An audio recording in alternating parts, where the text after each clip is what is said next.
Feel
exhausted for all I've learned. I'm barely wounded by the way you took company. No point in being here at all. This friction has no place in this relation. So tell me another way. Caught in a landslide, and burnside tear. And I can't wait to finally get out of it. 'Cause I feel like a freight train running over me. So I'll say what you want me to make you believe. I'll want more than just enough to survive the winter. Time is elusive. Our days are getting shorter. It's now or no way. 'Cause life flows like white water. Take a moment to breathe, hold it in, stay a while, forget all that you know, and forgive everyone. It's all in your power to turn away. The last thing that I want to play for you, ladies and gentlemen, is a clip of this white gentleman that broke down the whole talk of why these things are happening in these communities. Like, the video is phenomenal. Check it out. To stop complaining about systemic racism and take some personal responsibility. Everyone is equal under the law now. They may be policed more, but that's only because they commit a disproportionate amount of the crime. Why? Well, I'm not saying that black people are naturally more likely to be criminals or anything. I just think it's a part of their culture. Why? Well, probably because their dads weren't around to raise them properly. Why? I don't know. Probably because they were too poor to afford a kid, so they left. Why? Well, they probably can't get a good job because they never went to college. Why? Well, I guess it is probably because they couldn't afford it, but they didn't get good enough grades to get a scholarship either. Why? Well, I guess that is probably because their school is underfunded.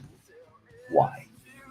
Because school funding is determined by property taxes and they were born into poor areas. Why? Because their family hasn't been able to build enough wealth to move out. Why? Because the first black people who were born with equal rights under the law are less than 60 years old. My head is on straight.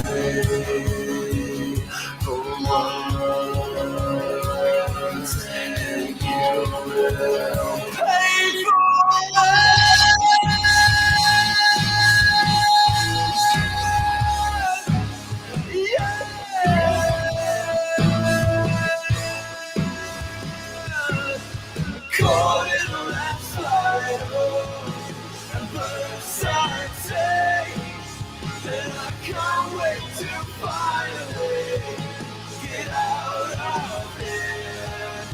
And I feel like freight trains running over me. 'Cause I know like I know everything to make you believe. What up, everybody? It's your boy Gary Lamb bringing you relevant content on life stream in the pursuit of happiness, and we have a show for you tonight. We are here with Matter of Opinion, and we're going to bring them up in just a minute. But I just want to say what's up to my co-host because I haven't been speaking to him all day. What you doing? What's up with you, man? Same old. Oh wow! Test. What's up? Oh, gone now. I have the echo. Oh, okay. Same old, plugging at work, hanging with kids, catching up on housework. Life is exciting around here, let me tell you. That's beautiful. That's beautiful. Well, now we got you out the way. We got me out the way. Let's go ahead and get to the chat. We have BLK Sheepdog. What's up? We got Coleman. We got the Lady Love. Latoya We got Randall. Islam kicking it in there. Yes, we do. We have Taylor in the house. What's up, Taylor? Born a Hawkeye. What's up? Danielle, what's going on, sweetheart? Shrapath, what's going up? And obviously, we have Maladjusted, of course. And we have me in there as well. Logic Rex, what's up, money? How you doing, brother? There's a couple of faces I haven't seen in a minute. Hopefully, they'll be able to get in. But let's go ahead and see who's over at the Rumble. Nobody's Team Rumble. Oh, not yet. Okay, cool. And we have we have Black Sheep in the Maladjusted. I mean, not Maladjusted. Matters of Opinion channel. What's going on, everybody, at the Matters of Opinion? We're going to bring them up without further ado. And I'm not going to sit here and pretend that I remember y'all names because I don't. It's been forever in the day. I call you Matters of Opinion, so don't look at me and laugh. You know, the funny part is that it says Erica P down there and Walls down there. So all I had to do was read, and I could have kept that to myself. You think that would have been nice for me to do that? That'd have been pretty, huh? That'd have been awesome. What up, everybody? What's up? We dropping dimes now? We dropping dimes now? we dropping governments out this month. I mean, but if you ain't done nothing wrong, you shouldn't care. I know, right? Facts. But yeah, thanks for having us on your platform. We appreciate it. It's always a pleasure. We're Matter of Opinion. I'm Walls P, and I'm Erica. Erica P. Yep. And pretty much for our channel, what we do is we take a myriad of topics and we debate on them. Sometimes we may agree, but at the end of the day, we'll still play the role of what's the word I'm looking for? Devil's advocate. Yeah, there you go. Just to bring a different perspective on whatever the topic is and try to find, a resolution, so to speak, on said topic. So that's what you'll find on Matter of Opinion. Awesome sauce. So we have a treat for you guys tonight. Now, there was a part, and I'm going to play that video if you haven't seen it as a short. There's a short that we had Miss Erica. She did her part. She told how she felt. And it was some backlash out there. And I was like, hold up. I didn't expect that to happen. So we're going to go ahead and we're going to bring up those comments to go through because I think they're highly, highly important, especially when it comes down to the differences that we experiences between blacks and whites. Excuse me. Now, I'm not going to say that I disagree with some of the comments. I'll say that I'm reserved. And here's why I say that. It's because you're coming from a different perspective, right? You don't know what it's like to be down here on this totem pole, right? You don't know what it's like to live in this environment, unless, of course, you are the C word, maladjusted. You can say it, but I can't say it. I'm going to do my best and not blur those lines. But if you haven't lived like us, you don't get to talk about us. And that's just what it is. Like, you don't know what it's like to be like that. So you talking about that, you're going to say some stuff that's going to sound real shameful, hurtful, racist, which is what Scott did. He's talking about stuff he has no idea what he's talking about. And this is why I brought Matters matters of opinion up, but the comments was still kind of interesting. So they were going back and forth, him and Walls, and I was like, all right, cool. So let me go ahead and play this clip for you. For those who have not seen this part. And let me see. Am I still showing my screen? That is a yes. Ready to rock and roll. Let's go. On these tirades, and you really don't know. You claim you support that community and you're no longer doing that. What were you doing? Were you providing funding to schools to educate the new groups of kids that are coming through? Are you just blindly throwing money at organizations that claim that they're utilizing this money? Are you asking the politicians in those areas, hey, what is causing these issues and how do we fix it? Are you even talking to people? What one person says is going wrong with their community could be something completely different to somebody else. You're basically throwing facts out there, but do you have the data that goes with those facts? You have other conversations with people who are so far away from those environments that they really don't know what's going on. Erica, did your views change when looking at the comments? You know what? My views don't change. And I'm going to tell you why they didn't change for me. I grew up in some of them environments. I might have moved out as an adult, but I grew up in those areas. I was not the person that became a product of my environment. I did what I needed to do to progress as a human and move on. So I can't be mad at somebody else's view. All I can do is read it. If I have a comment about it, say something back to them or educate them, because everybody in a low income area, guess what? It's not the same. You have the working class that's mixed in with them, and you can't just lump everybody together. What do you think about that, Maladjusted? Because you look like you're doing that thing you do to me all the time. Now let me just make sure. Hold on. Let me just prep you guys about this man that you're about to talk to. Okay. I have yet to meet this. I have yet to give him an option or an opinion where he just says, aha, but one time I gave him one. And the funny thing is, you backed that up, Erica, when you said, okay, have you taken your white ass down there and had conversation with these people? Have you went directly to the source and say, here's what I'm going to offer you. Do you want the help? Did you show any type of mentorship, whatever, blah, blah, blah, blah, blah. And you said that, and I'm sitting here like, Mal, this is going to be a good show. So what he does is, in order to soften the blow, I'm giving you away, Mal. In order to soften the blow, he'll say something to the effect, I'm going to pull your tits on this one, or I'm going to hit you with this way, or I'm going to preface it in a way so I can really give you the bomb, but you can't really accept the fact. You can't backlash at me because I already warned you that it's going to be a bomb. So you're going to be okay. And you sitting here like, damn it, man, even if I wanted to get mad, I can't. Crap. What do you got to say, Mel?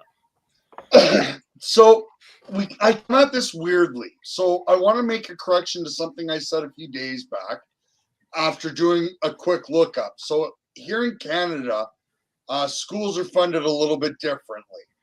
Here, it's all the money's pulled in, thrown up to the federal government. They then divvy it up, and schools are receiving funding per child.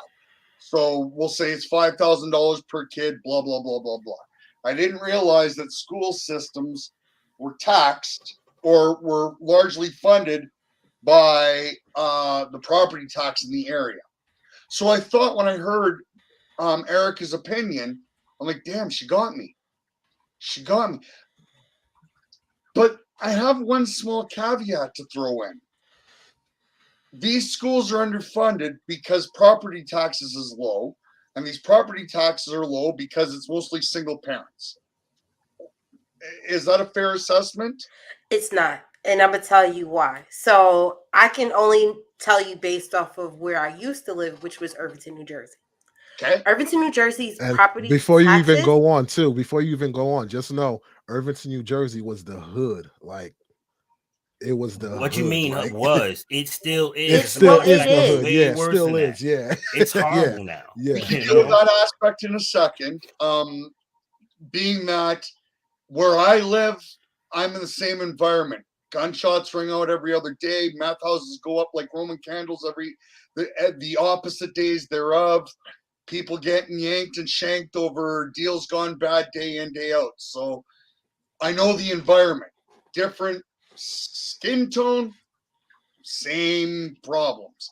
So this is why I go back to the question, I guess, my opening question is, how many of the residents of these areas have people that are sitting at home on social programs? And I'm not saying that from a negative aspect, so don't try to read more into it than what I'm asking.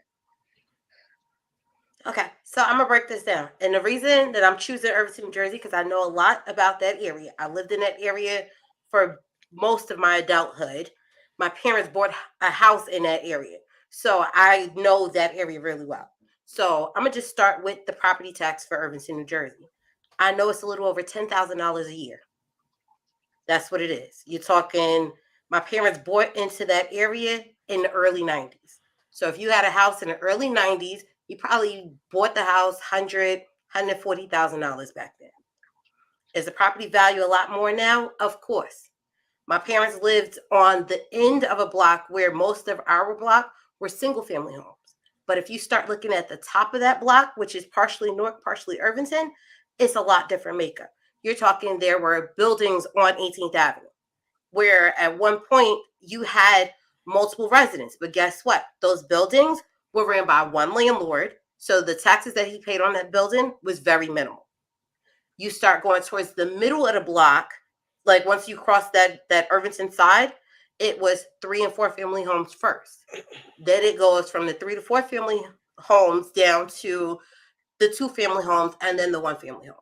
So the problem with that is it's like, okay, you got all of these people who got either tax rebates to buy these houses or credits to buy these houses later on in life. So no, they're getting the tax break. So that means the tax money is not going to the schools like it was supposed to. You start thinking about the area itself. After that housing market crash in 2013, because I was in banking at that point. I was in mortgage at that point in a similar area. So I can remember when those houses started having residents to when they started foreclosing. Now you got to cut you off. Sorry. Yeah. The question that I'm searching for here though is what is the family makeup of this area that we're talking? Well, that's the problem. The family makeup is so different. You do have your single parents in that area. You also have your working class people who bought into those areas in the late 80s, early 90s, because Irvington was not always the hood. And that's the problem. I can remember when Irvington started changing. Towards that 1996 time frame is when my neighbors started changing. I had non-Black people in the area, and then they all started moving out right as I was entering high school. So you're talking that 98, because that's exactly 99 what you say what you got to say. That's where it changed. So once it changed, that's when the school started going down. Once that changed, that's when you started having more and more boarded up houses and less people paying those taxes. So you have to put that correlation in too. It's not always that area was the hood. That area was an up and coming area. You started looking, businesses started closing in the area. They closed the major hospital that was in the area. Once that hospital left, guess what? That was your doctors that was living in the area. That was your finance people in the hospital. That was your lawyers. That was everybody. So once you have anything major closed like that, the area itself is already going down. This was also an area that didn't have many big stores. You might have had like smaller mom and pop shops. You had your pharmacies, but there was no major mall in Irvington. There was no, you didn't have anything that was bringing in a whole bunch of extra money. So once that stuff went, everything else went downhill from there. See, again, and I guess maybe the reason for my question isn't what was. When we talk, or when I hear them talking about how the school system sucks because of poverty, low taxes, that tax money funding schools. When I look at demographics in the area of it, what I seem to find, whether I'm talking US or Canada, is government assisted people on welfare. So I have a question, concept, theory, take your pick for what word you want to throw in at it. But if you're sitting on your hiney on government funding, complaining about the school system, what's stopping you from offering 3 hours a day to that same school to make up for the lack of funding? Well, see, and that's the problem. You have people who don't do that stuff. And I'm going to complain about it. And I'm going to tell you why. I didn't go to a single Irvington school. My parents paid for Catholic school when I was little. Guess what? The school system was already going down then. Then on top of that, when it came to my kids to go to school in that area, I looked for charter schools. I looked for things that were the alternative to what I went to. Because for a long time, I was still in that area. So I had to utilize what made sense to me that was going to give my kids an upper leg. And like you said, I got you one better. It's not that my family didn't do the participation in schools, but we did the participation in extracurriculars in that area. My parents ran Irvington Little League for multiple years. You mentored the kids in the area because guess what? There were quite a few kids who didn't have the structure in home, who didn't have the sports because guess what? Once the school started cutting the funding for sports, where do you think the kids are going to? They're either going to, at that time, it was the Gatlin Center in Irvington, which that's where all of the kids that was on that side of town went. I was on the opposite side of Irvington. I was on the North Irvington side compared to the Irvington Union side. So all of the things were on the Union side. So it was like my parents either had to drive me over to that side of town, which the crazy thing is Irvington's only 27 blocks long. People don't even realize that either. So it's a town that's 27 blocks long where, like I said, when the makeup of the area changed, the tax dollars that went to them schools changed. The makeup itself, I couldn't tell you if it's one way or another because everybody that I know that's still in that area are working class citizens who bought homes in that area, who were priced out of other neighborhoods and couldn't move out of there. So I know more working class people that are still in that area compared to the ones that are on support. And that's the flip side. It's like the makeup, they don't keep the records as accurate as you would like them to because guess what? Everybody don't answer the census. So because everybody don't answer the census, you can't get a real makeup of, is it 48% working class and 52% on aid? You can't tell because I looked. I just can't find the numbers. And I don't think I'll ever be able to find the numbers. I can only go based off of my portion of Irvington and the people that I knew in them few blocks around me. Yeah. And I mean, for me, I guess, and again, so the point, I guess, that I want to lay on the table for the whole of this conversation, right, is going to be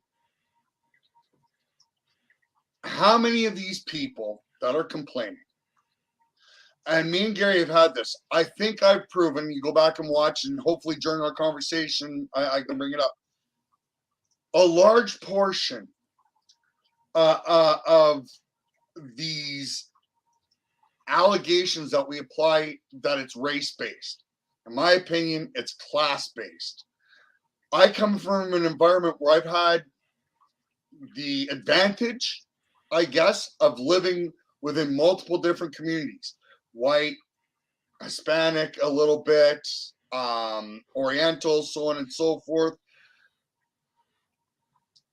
And what I see, I guess, is that the lower class environments where people are still doing well, the nuclear families still together, and or the community still works together.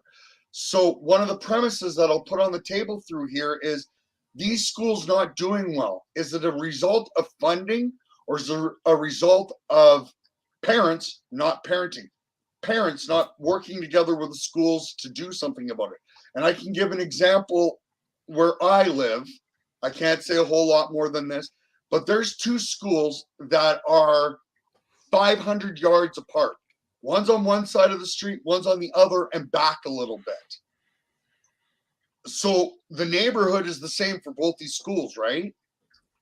One school is, and its grades and what the kids have access to are 3 to 4 times more than what the other school is.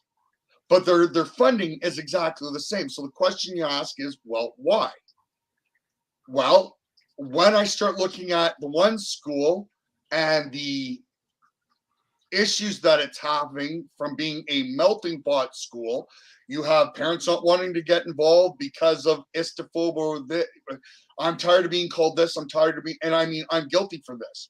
I wouldn't help out at that school. My one son went to it because every time I went to a PTA meeting, somebody underlining was calling me an istophobe. Right? So it's like, fine. You know what? I'm done. I'm just going to pull my kid, switch him over to a different school because I'm tired of the name calling on my end and the assumptions on my end. So I'm just going to move my kid over here and do what needs to be done.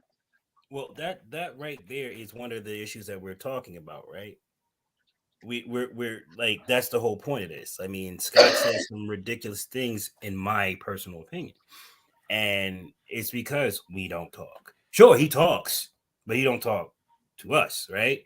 And until I talked to you, I didn't even know cracker was that bad of a word, right? So we're talking. So you did exactly what most of us are guilty of, which is a good thing. It means that we all do it. Then that means we're wrong, which means that Scott's wrong. We can actually fix this thing. Well, and I mean, it's the other point too that I brought up with Gary a while back. I can never remember in private and chat or what have you. But the other question or the other concept that I want to put on the table is, if a network or if an environment is predominantly of one race. So in this case, let's say where you grew up, it was predominantly Black. Mm-hmm. So Black school, Black community, Black teachers, Black parents. So if the whole gambit of the board was Black, where's the white man putting their thumb to hold people down? Yeah, I got you one. So the makeup is like that. So, but the way that it funnels down is different. So the teachers in that area, 9 times out of 10, are Black, because a lot of teachers that were in Irvington, either elementary school, middle school, high school, those were people who really wanted to be teachers, to teach in an inner city school where they know they're getting a little bit more funding than if they were in a South Jersey school or a Central Jersey school. So you are going to get your hazardous pay by being in them schools. But on the flip side is, you're right. It's the parent participation. I got you one. When everything for COVID switched, I was still in Irvington, New Jersey. I had a kid who was going to preschool. I had signed her up for preschool, had everything set up. One, there was supposed to be an online program for preschool in Irvington, New Jersey. I went on their website, read the whole gamut, had everything set up that she needed to have. Guess what? I called the school district every week, 2, 3, 4 times a day, trying to get somebody on the phone going, hey, it's almost September. Where's the logins at? What do they need? Because I didn't think about it. I didn't need the school computer from y'all. I already had computers in the house. So I didn't have to worry about y'all giving my kid a Chromebook. I didn't have to worry about you giving my kid the wireless card things. I already got the internet in my house. All I need you to do is give me the login. Do you not understand? It took me 42 phone calls just to figure out that they decided to go away with the online version for preschool because they decided last minute that they were going to open up the schools during COVID temporarily for the younger kids. Well, guess what? I was that parent who went on your website, who did everything I was supposed to do, who registered my kid for learning, who also did my due diligence because I didn't want you calling Tracy like, hey, she ain't showing up to school. That was me. I'm that parent. I was every school my kids have went to. I was on the the parent student board. I always went to PTO meetings because guess what? I grew up with parents who participated. So I am that parent. I'm a little extra than most, but I'm that parent. God. So like I said, when it comes to Irvington, hands down, I can tell you, the school district, when you listed on Niche and some of them websites, the grade my schools, it says it's a 2. I can guarantee that junk is a -0. But I had to utilize the services And for me, I made sure that I talked to the right people because I didn't know what else to do.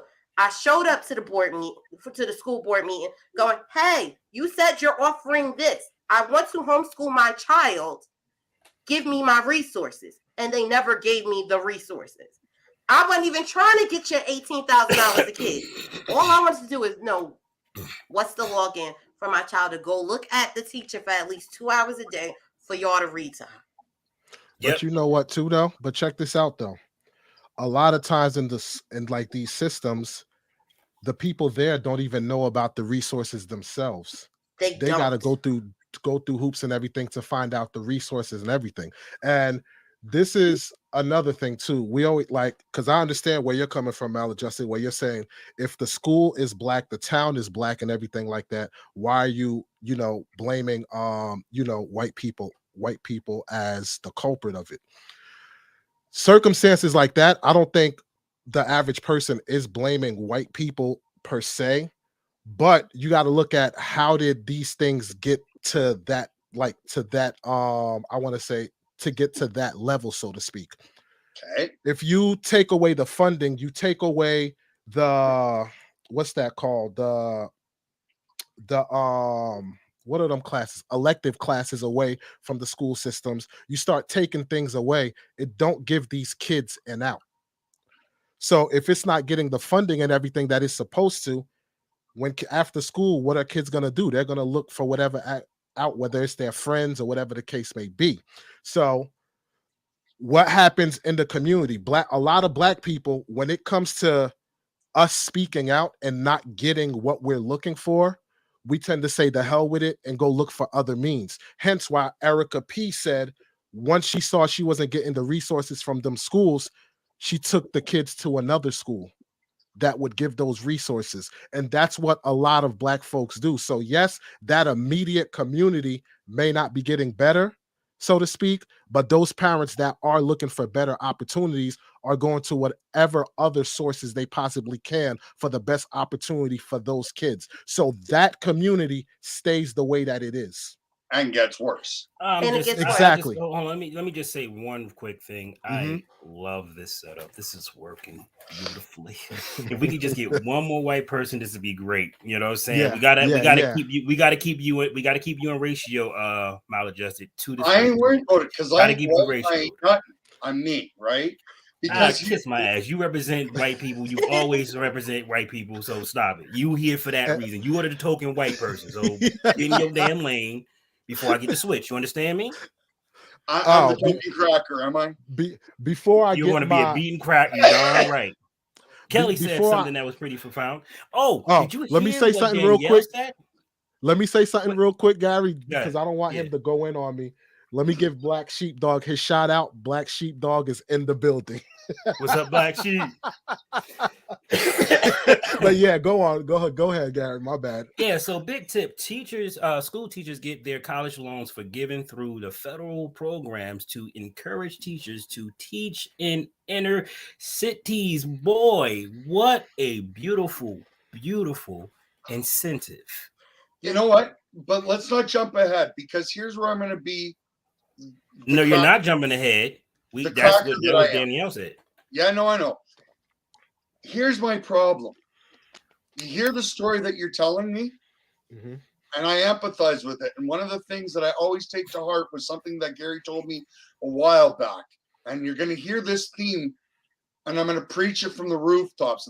And what Gary taught me early on in these conversations was, and we'll end up getting, I'm sure all of us will get into this in one way or another, and that is throwing money at the problem. Don't do jack, or you know what, and Jack left town.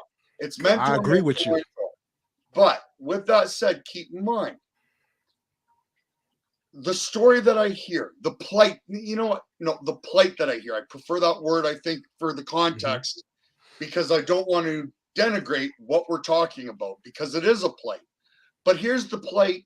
The plight that I hear is the same plight that I hear when I go to the trailer park trash zones, where all the white crackers and meth heads live, where redlining affected them too. It's the same thing when I go to the Guineas or over to the Mix, the Irish, the Polish, the Germans, we close our eyes, or I would argue we closed our eyes, that if we take a knife and start cutting up the United States citizenry and looking at them as a group, the blacks, the Hispanics, the Orientals, the this, the this, the this, every one of them have the same plight. I've heard every one of them say the same plight. So I would argue then, if everybody of every ethnic background is screaming the same, help me, is it a skin color issue? Is it racism? That's the plight. Or is it a class issue? And now this is where I'm going to put the onus on other people, because obviously I can't put it on Miss Erica. And that is, we need more parents to step the F up like you. In that, when you look at all the hard work you put into it, here's my question though. How many other parents were doing the same? What was the percentage of people standing up and saying, you know what, school board, you suck. You got your head so far up your ass that you're turning blue from lack of oxygen. So either do your job, or we're going to find ways to make you, whether it's to You don't think we ain't doing that? Hold up, we doing that. Wait, I'm about whoa. to say, I ain't We are doing that. Are you serious? We are hardcore doing it. I got you one better. I voted every time for every election in Irvington. Do you not understand? For years, it was the same school board because there was nobody running against them. Nobody. And the reason that nobody was running against them is because for some reason or another, somebody tapped somebody on the shoulder like, this is going to be your job. And that was it. We tried. I went to the meetings. My parents went to the meetings. So this is not just my generation fighting with failing schools. The problem is the parents got fed up. Like I said, I know they pay over $18,000 per kid that goes to an Irvington school. How do I know that? Because when I went to charter school, I had to go sign a transfer out paper. When you do the transfer out paper, you got to go back to the district that you're in. You have to sign the paper and say, hey, well, what school are you putting your child in? I was the one that had to go in. And like I said, that was just for the one going to preschool. I got a fifth grader too. So it's not that I didn't fight with them for years. I fought with them for years just to get some of the bare minimum. And listen, let me just say this. Hold on. New school books. You're talking to two parents that has gone through this mess. I have special needs kids, and my wife has been fighting the Patterson school system for almost a decade now, because my kids are 18 years old, 17, 16, something like that. So one of those three numbers work. So she's been fighting for years, right? And when we was trying to get their transcripts and everything like that, they kept putting us off. Turned out that they get so much money per child to be in those umbrella classes. Now you understand why the freaking ceiling always go up for some reason. Oh, there's more people who fall under the spectrum now, right? Because there's money involved. Major your 18,000 a kid is now 25 to 29 a kid. Oh, I told you. Now, Mel, listen to what we're saying. You're going to tell me that school system is going to put out good kids. With all this incentivization, you think that's going to put out good kids? So the statement, hold on, Matter, because that was kind of pointed at me, so let me hammer on this. All right, go ahead. Here's the thing. I'm going to assume that you guys on your show talk about this. Gary, you damn well know me and you have talked about this before. And this is the frustration of, we're standing up.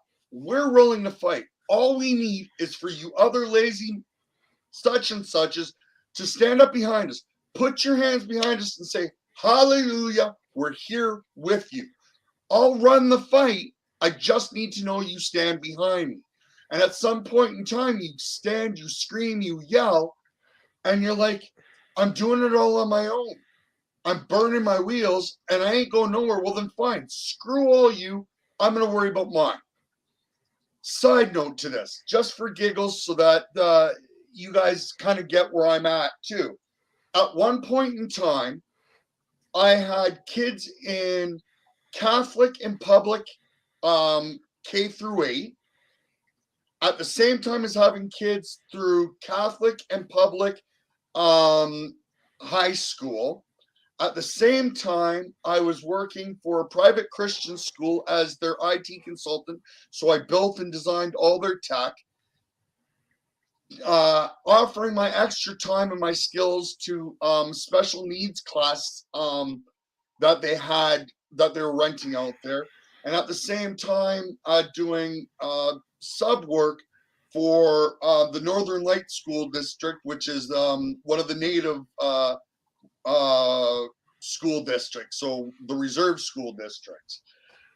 So believe me when I know how friggin' ridiculous, how much red tape and how money hungry that these wankers are, and that when they see a dollar, they clench onto that tighter than a wino, because it's like, no, we need that dollar, we want that dollar. And the last premise before I let Wall go off on me here is I keep going back to, again, and this is a conversation me and Gary had that I want to put on the table. We've all heard of the term malpractice, correct? Mm-hmm. Okay, well, there's a law on the books called malfeasance.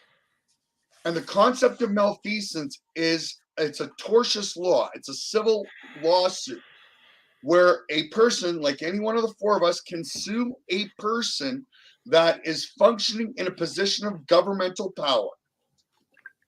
So a cop, for instance, is functioning as an individual under a governmental. What malfeasance allows a person to do is directly sue them for an abuse of their power. So with that concept out here, and I'm not a lawyer, this isn't legal, blah, blah, blah, so please kiss my blah, blah, blah. But my argument would be, if my understanding of that law is correct, imagine if a group of people, the four of us obviously are smart.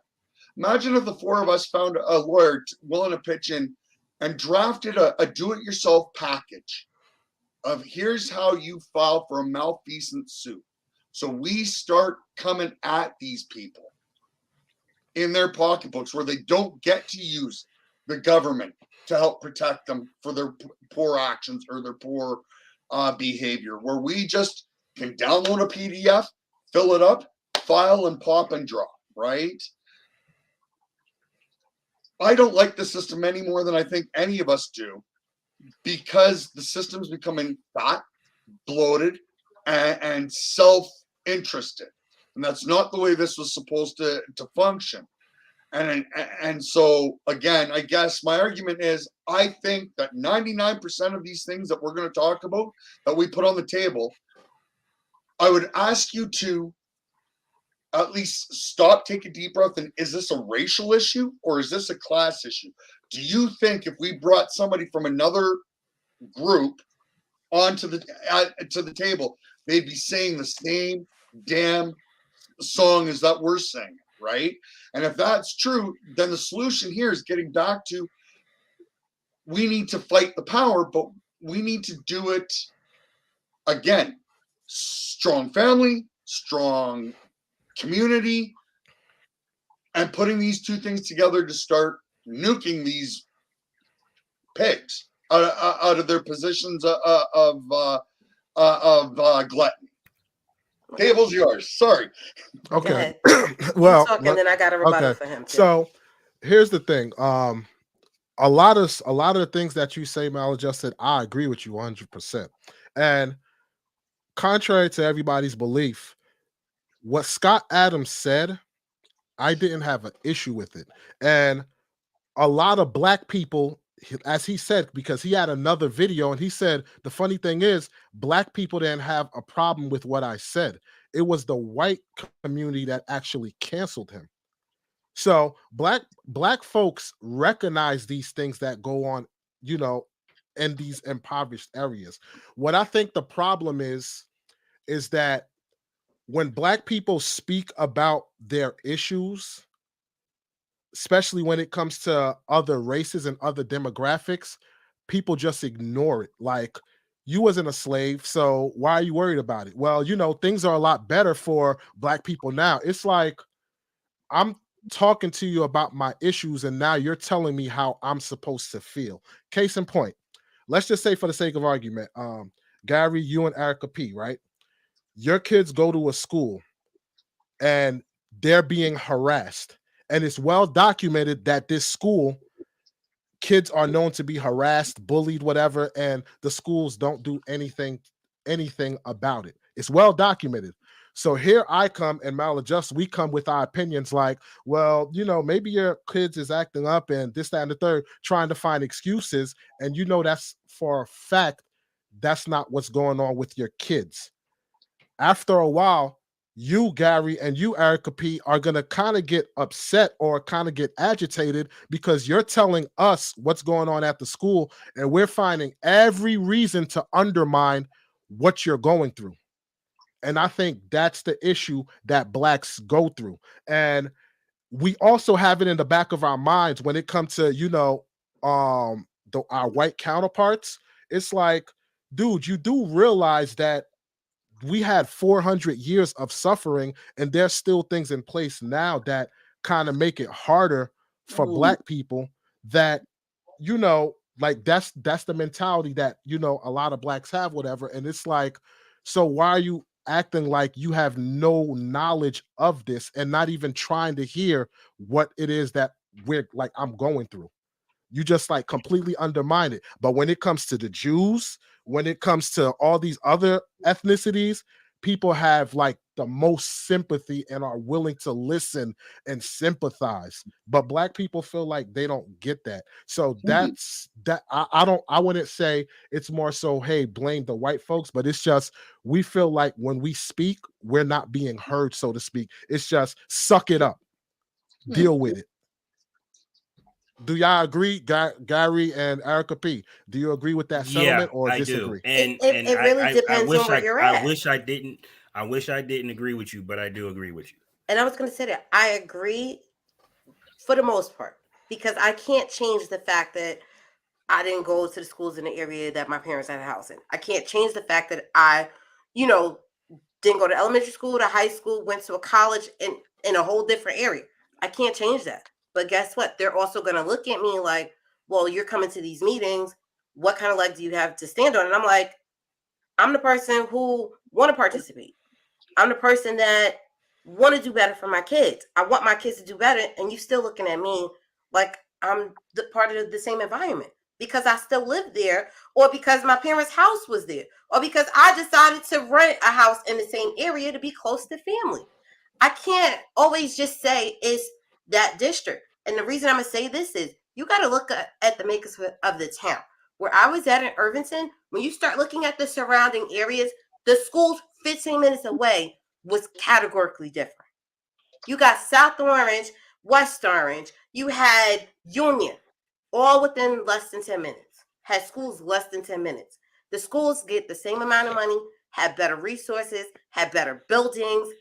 So no, I really do on some aspect think it's like you said, it's a class system, but because it's more of wherever it's a poorer area, you already can see the makeup of the schools, because when you look at the school district rating, it's already out there.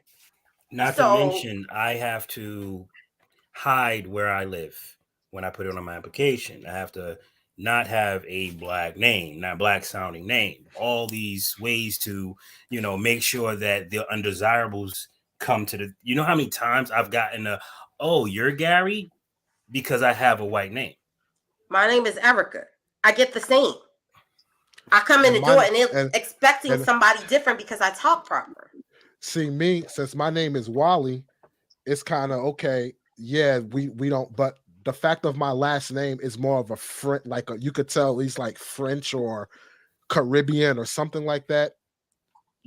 People aren't surprised they're surprised when I show up, but it's easy for people to gravitate to it because Wally is, a white name. People be looking at me, how are you Haitian and your name is Wally? Like, that don't even come to you.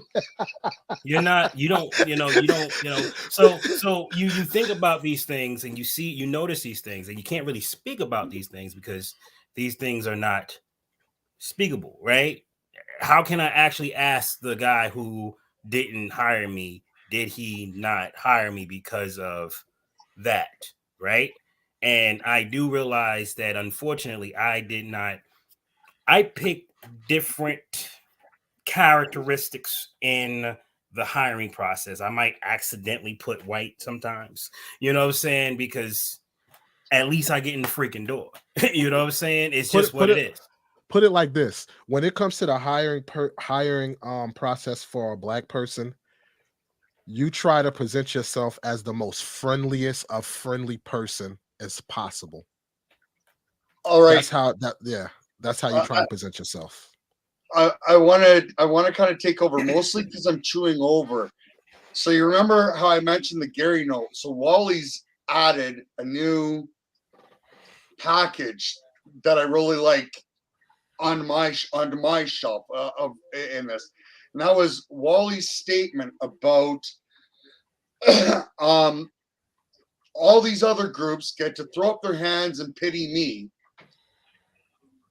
and we seem to. Ukraine, the Jewish people, and anybody listening to this, read between the lines. If you're going to start trying to blow smoke and sunshine up my wall, blah, blah, blah, blah, blah, no.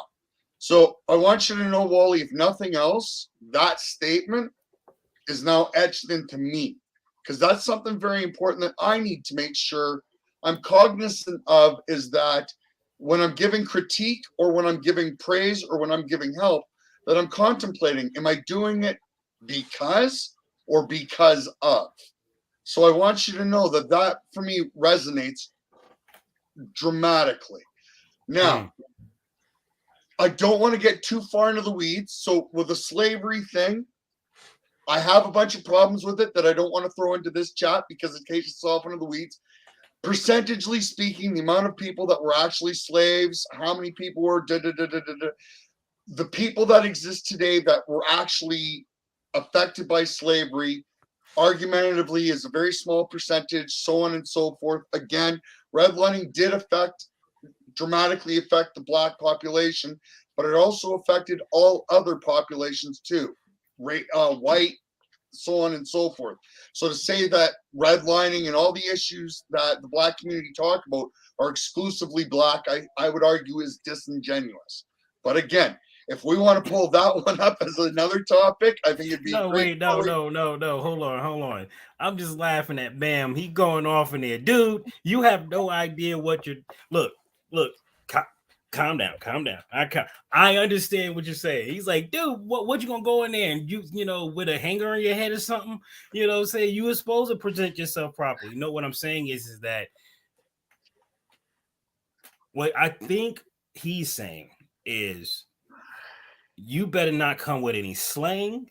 You better not come with any color. No pizzazz. You can't come with you. You have to fake the entire interview, which is hard to do because you're not fake. You're a real person. But unfortunately, I have to be fake for this interview. I had to learn how to be fake to get a job.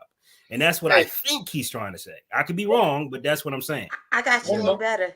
I just started a whole new job in a whole different industry that I have nothing about. The problem is I was so overqualified that they're like, you want this job today? You want to start tomorrow? Because where we're at now, it's so different than where I was. For me in New Jersey, I worked in banking for years. I went from banking to junk, to 1-800-GOT-JUNK. I was an operations assistant. You're talking, my degree is business management. The area that I looked for a job in, when you start looking at the census, most people in the poultry industry, high school diploma. I'm the only person that looked like me in a corporate office. The only person. I walked the entire office. I've been walking the entire office just to say, I don't care if I'm the only person, because that doesn't matter to me. But for me, I came from an area where most of the people that were at my jobs looked like me. To go to a different area, and it's like, okay, I walked, matter of fact, I got you one better. I walked 2 different chicken plants. I went 30 miles away from one plant to the other because, like I said, I didn't know the chicken industry at all. But I got hired because I know numbers. I got a business background. You want to be a specialist? You want to be an accountant specialist? Come on in, because the job was open for a year. So if you're in an area where you want people to come work for corporate offices and the area don't have the skill set for them jobs, what are you supposed to do? Okay, hold on, because I want to tackle the stuff that you guys are throwing on the table as fast as I can. So now let's get on this job thing. Oh shit! Now you two have only seen me from the neck up, right? Correct. Okay. Suffice it to say, from ankle on up, I'm not just white. I got more ink than you can shake a stick at, and none of my ink has ever been done inside of a professional shop, if you get my drift. Mm-hmm. I grew up twisting wrenches with some fun people, and I'll phrase it like that. So here's the thing. I got a mouth that'll make a sailor drop to his knees and cry for his mother when I get mad. But by the same token, this afternoon, I had to go to one of my clients' site. So I have to take off the beanie. I got to take the hair back. I got to put in a tail. I got to throw in a long sleeve dress shirt. I got to put on my slacks. I got to take my goatee and I put a little hair gel so it's not flying out like Don King's hair. And I have to walk in because I got to be able to go into my client and say, look, you're about to drop $300,000. And if I look like some homeless dude that just walked in off the street like I do right now, they're going to laugh at me and say, no, right? Out of all four of us, I'm the one with the screwed name. Suffice it to say, I can never use my full legal name when I do paperwork or resumes, because yes, there would be some insinuations made as a result of it. So I understand how having a strange name can effectively have a potential employer's disposition change against you. But now here's a question / thought. So you all have worked in a white environment, domestic, or where it's a predominantly white. Mm-hmm. Okay, let's put the shoe on the other foot. My white butt is going to bag and tag, and I'm going to move to New Jersey, wherever you're talking about New Jersey, and I'm going to find a black barber shop and apply for a job. How well am I going to fit in? I love this. Here's the thing. I love this. Go ahead. Get him. I love what's it. Crazy? You know what's crazy? You fit in. You being a white person that's going into a black barbershop to get a job now, they will love you. They're probably going to throw jokes like, what you doing here, white boy, and stuff like that. But just to see how you throw them back, and then when you throw them back properly. Speaking, how well will I fit in? Once they see like, yo, you're cool, do you have any idea how they'll take you in like you're a family member. They'll literally crazy accommodating. Yeah, they'll take you in like a But here, this is one thing I want to say though. When it comes to people that strictly blame white America for everything, I despise those people. I despise them 100% because I understand, yeah, you may have like issues and stuff like this, and history has made it hard for, for black people or whatever, so to speak. But that shouldn't be a reason to stop you from trying to grow. So people that sit there and like, they just don't try or just don't apply themselves, but they use blaming white America as a scapegoat, I despise it. 100%. I don't agree with it. With that being said, like I said, to answer your question or whatever, you would be embraced. And this is another thing that I got to look at too. When it comes to like the workforce and stuff like that, I've got hired by more white people than I do when it comes to my own kind. And the reason why I say this is because my own kind will look at it as, hey, if I hire this person and he move up the ranks enough, he might take my spot.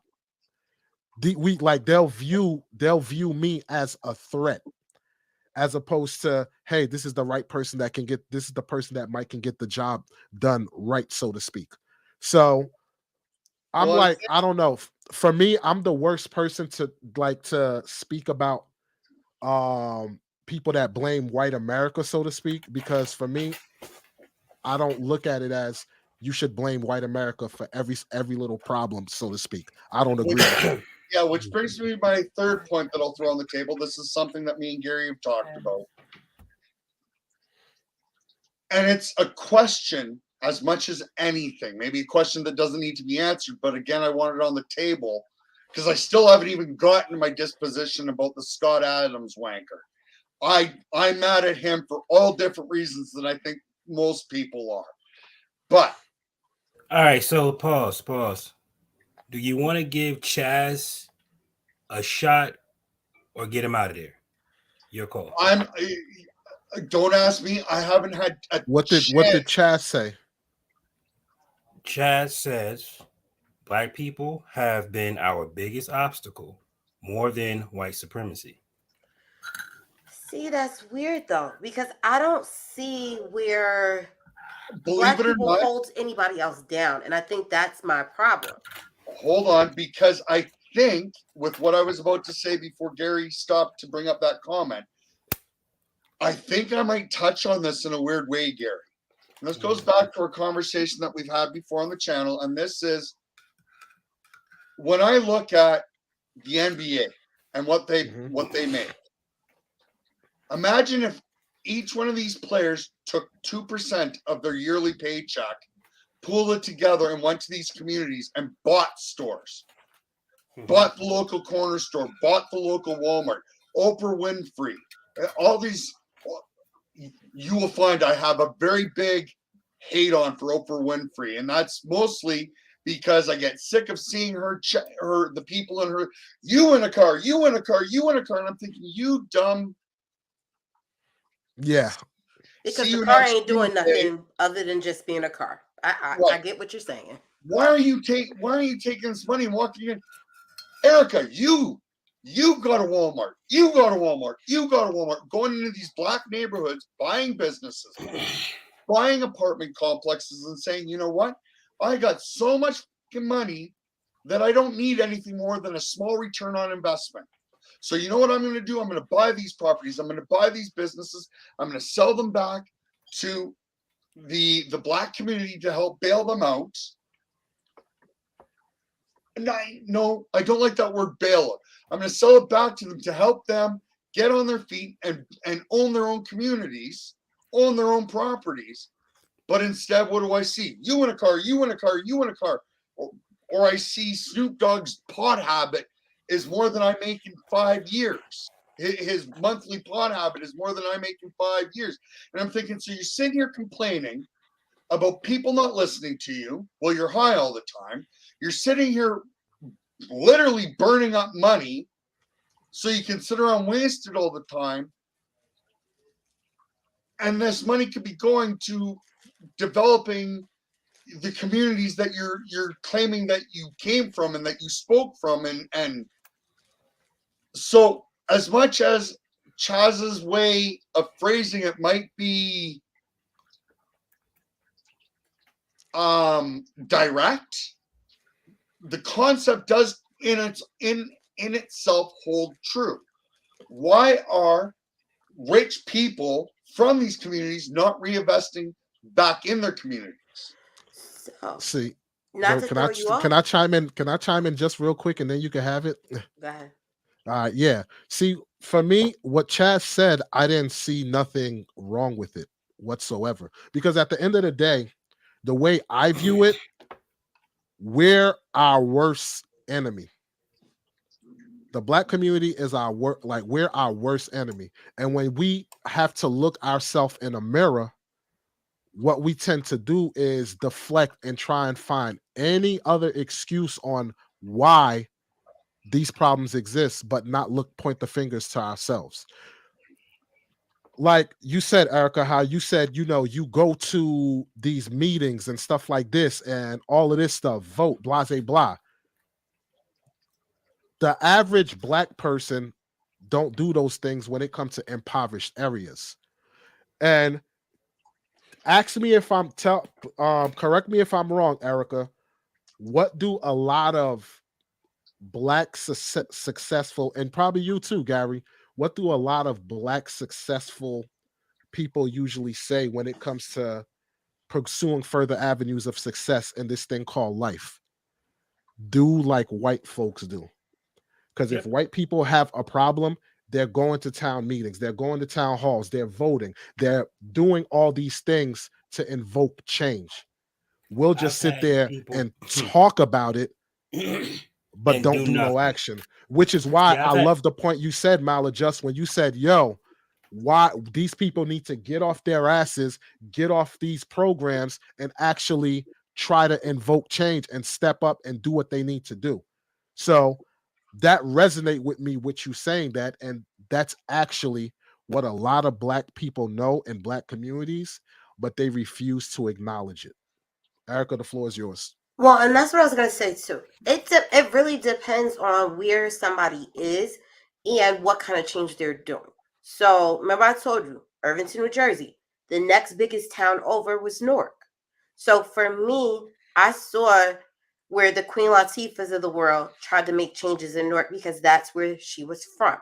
I saw, the stuff when Shaq was trying. Matter of fact, I believe Shaq is still trying to build a housing development. He's been trying to build the same housing development in Newark for a better part of 10 years.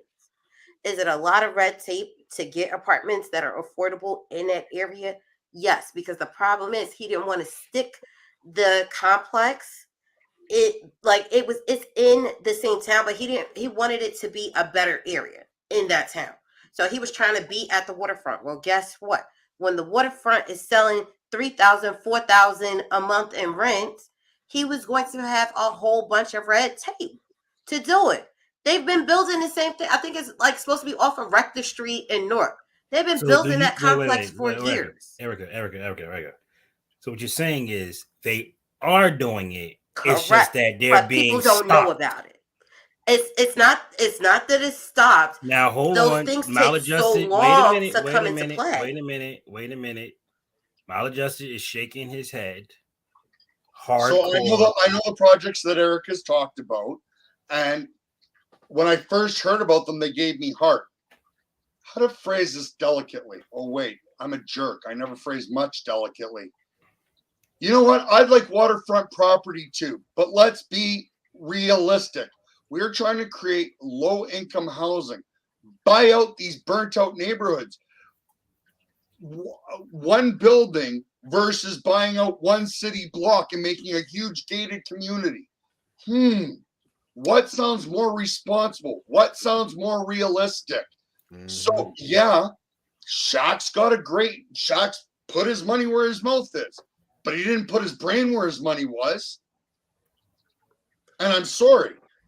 Maybe that's a jerk thing to say, but if I'm trying to help as many people as possible, I'm not picking waterfront property. I'm finding these dilapidated neighborhoods that are burnt to the ground, and I'm going to buy that neighborhood and a city block around it so I can bulldoze the whole of it, put up a gated community walls, and start a gated community with all the basic amenities. I'm going to put a social building and say, Erica, you can live here at 10% of your income. So whatever 10% of your income is what your rent is going to be. In exchange, I want you to give 3 hours a week to the community center.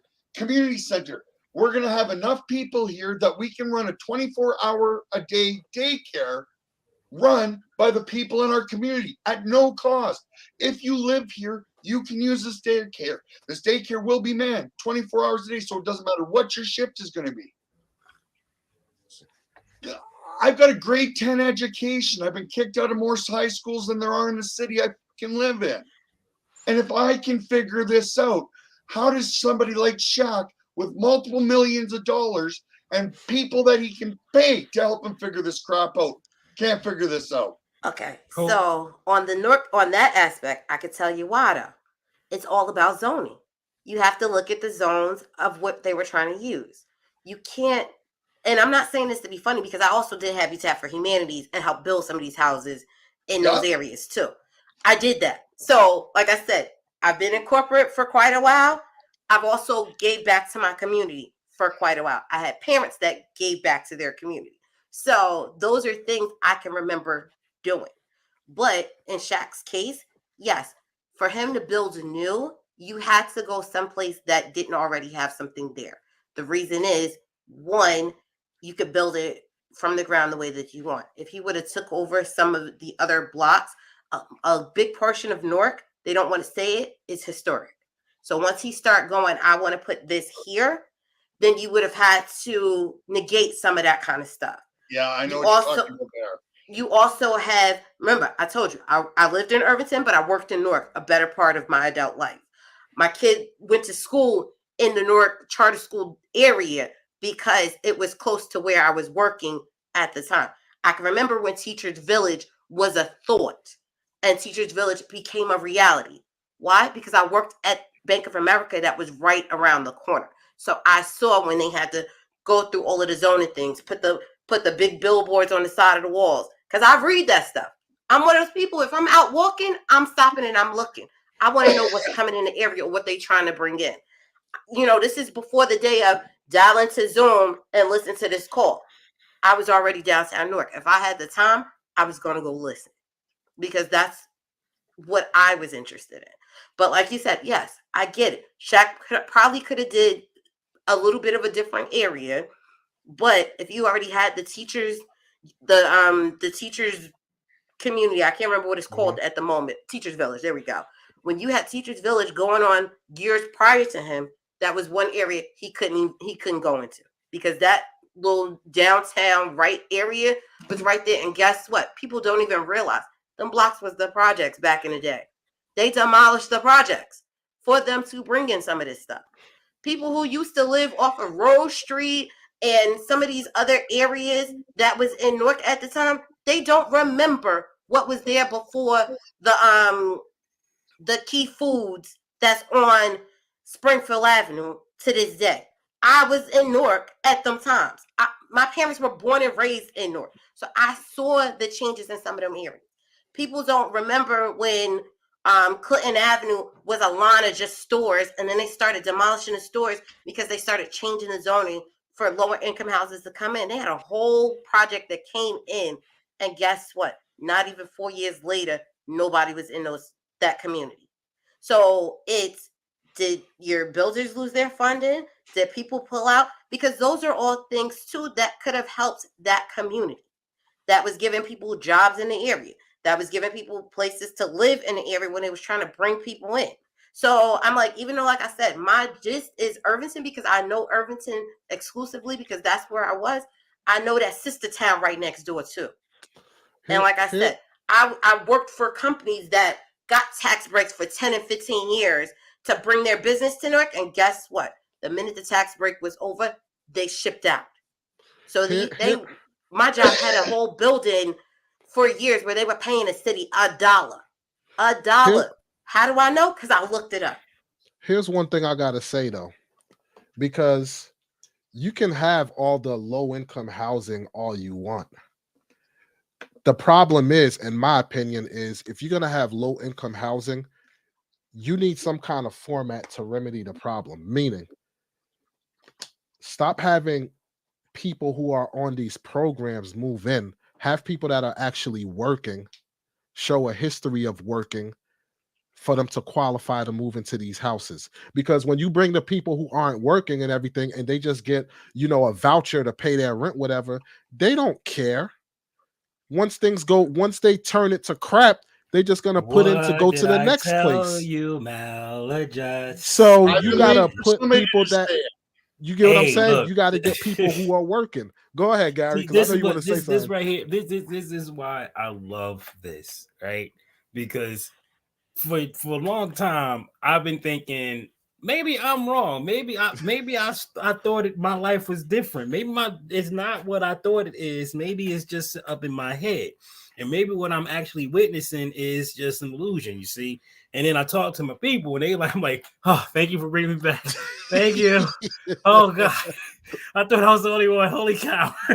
Yeah. Because it's like you have to understand, we're in this war together, right? We're in this war. Black people, white people, Hispanic, whatever. We're in this damn war. Okay, whatever the hell the classes up there are doing affects us. Right? Mm-hmm. That doesn't mean we're not warriors. It just means that we have a lot less information, right? Because they control it. We have a lot less funding because they control it.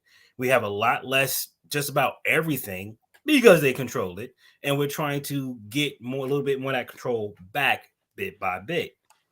And these conversations are going to make that happen much faster. Oh yeah. And that's the thing too. Middle class or working class America, we have a problem with the ones who are basically benefiting from these programs, because in other that's words, we our have tax. a problem with lazy people as well. Yes. Okay. Exactly. It's not. I have a hard time seeing lazy asses coming in just like you do, Mal, and they sitting there doing nothing. And I got family members that's on this. I got family members who has friends on this. How the hell do you have a brand new freaking truck, bruh? You explain to me how you driving up with a brand new truck, dude. How you doing that? Because you just last time I checked, you was on Section 8. Last time I checked, you was getting food stamps. Last time I checked, you was on the system. I need the sneakers. Do you not understand? I wear Vans off of clearance because I have to pay attention to what my dollars go to every month. Yes, I do. I wear the same clothes every day. But they wearing Jordans, $200 or $300 specialty sneakers. Yep. I can tell you the last time I bought me a pair of specialty sneakers. Wait, Erica. And that's normal wear and tear for them. Don't make me mute you, girl. I will mute you. I'm gonna do you one better. There's people dying. No. Killing over these stuff. I'll do you one better. I cried when they shut down Payless Shoe Store where I live. Oh my God! Didn't that break your heart? Facts. Did not break your heart. Facts. That hurt me. I was like, they closed down Payless. No. I have worn the same sneaker, Airwalk Riders, black with red trims. With the red trim?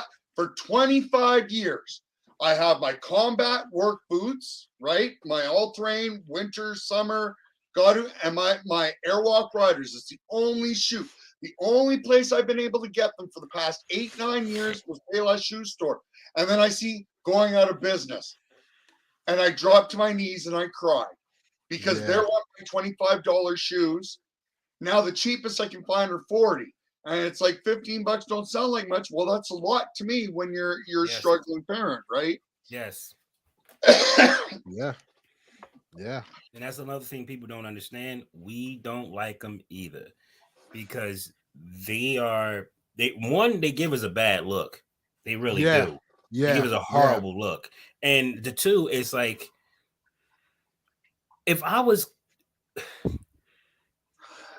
I got married to take care of my kids, not yours. And I'm married now taking care of your kids and other guys' kids and other guys' kids and other guys' kids. So I'm sick and tired of this cycle. It has to stop. Because you not only make me take care of them through the government system, you didn't say I have no right to say anything to them. Wait, what? I can't even father them? I'm paying for their badasses. Why can't I father them? Mm-hmm. You obviously can't pick a good father. Why don't you let me do my thing?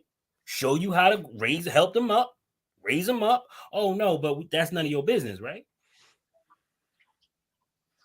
Yeah. But then you run around saying you want father. Well, what's the best father to get?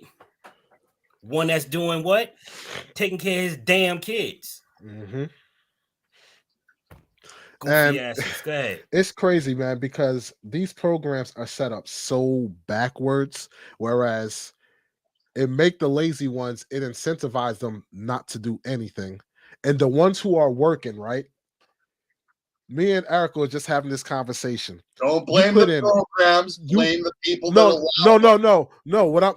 That is true. But what I'm saying, the reason why the concept is so backwards is because it incentivizes the ones who are lazy to keep getting funds. But if you've been at your job for 15, 20 years, you get laid off. How long are you getting unemployment that you paid into for them last 15, 20 years? 3 months. 6 months. Got you one. I was unemployed. First of all, I couldn't even live out of my unemployment for more than about 3 months because everything around me was falling behind. 2, you start getting the emails when you're 3 months in going, hey, by the way, what are you trying to do? I'm like, I got a college degree. I'm applying for jobs like I got a full-time job all day, every day for 8 hours plus a day. I got, not even gonna lie to y'all, I got 2 interviews and one of them was fake. What? One of them was how you get a fake interview? How that work? From Indeed. I was using Indeed. Well, because you have to use a few different things. But it sounded like it was a legit job. And then it's like, oh, we're gonna do the conference. I log into the conference. I could hear the background, but I'm assuming they didn't realize I was sitting here for 42 minutes. And I didn't even realize it was still in my background and I could hear them. That's how I knew it was a scam. I knew it was a scam at that point. You start talking, you want me to spend my money as a headhunter? You had this up like this was your job that you was trying to offer. No, I'm sorry. Wait a minute. So you mean to tell me you was on hold for 40 minutes listening to them push the scam? Because all I was doing was applying for other jobs while I had them on mute. Because they didn't realize I was in the background, so I could hear them. So you were just listening to them like, this is some crazy-ish. Correct. Yeah, okay. Correct. Because think about it. You hear the scams, but you don't really think about it. That's the new scam. Go on Indeed like you got a job. Then you're telling them, oh, we're going to offer you this job, but you got to pay us this monthly stipend. No. I know enough about the business world. I'm not paying you no monthly stipend for me to have no job. Have several seats. Have a nice day. But that's the other thing. Way between the lines. Just read between the lines, bro. But let's get back to this. I was about to ask a question too, but go ahead. No, go ahead. You ask the question. Yeah, I was good because I was gonna say, like, I know we went in many different directions. I was gonna ask a question on the subject matter, like the title of this live. Scott Adams comments, right? Mm-hmm. Each and every one of y'all, like, I guess, break down what did you have an issue with when it came to his rant. For me, it's really friggin' simple. Mm-hmm. Those that do to help. If I offer to help you, if I were to offer to help Erica, if I offer to help Gary, when I'm done helping, I don't say jack about it. Ain't nobody's business what I do. So where I take exception is this twat comes on to YouTube and starts, I did this, or I was helping, and now I'm, but just shut up.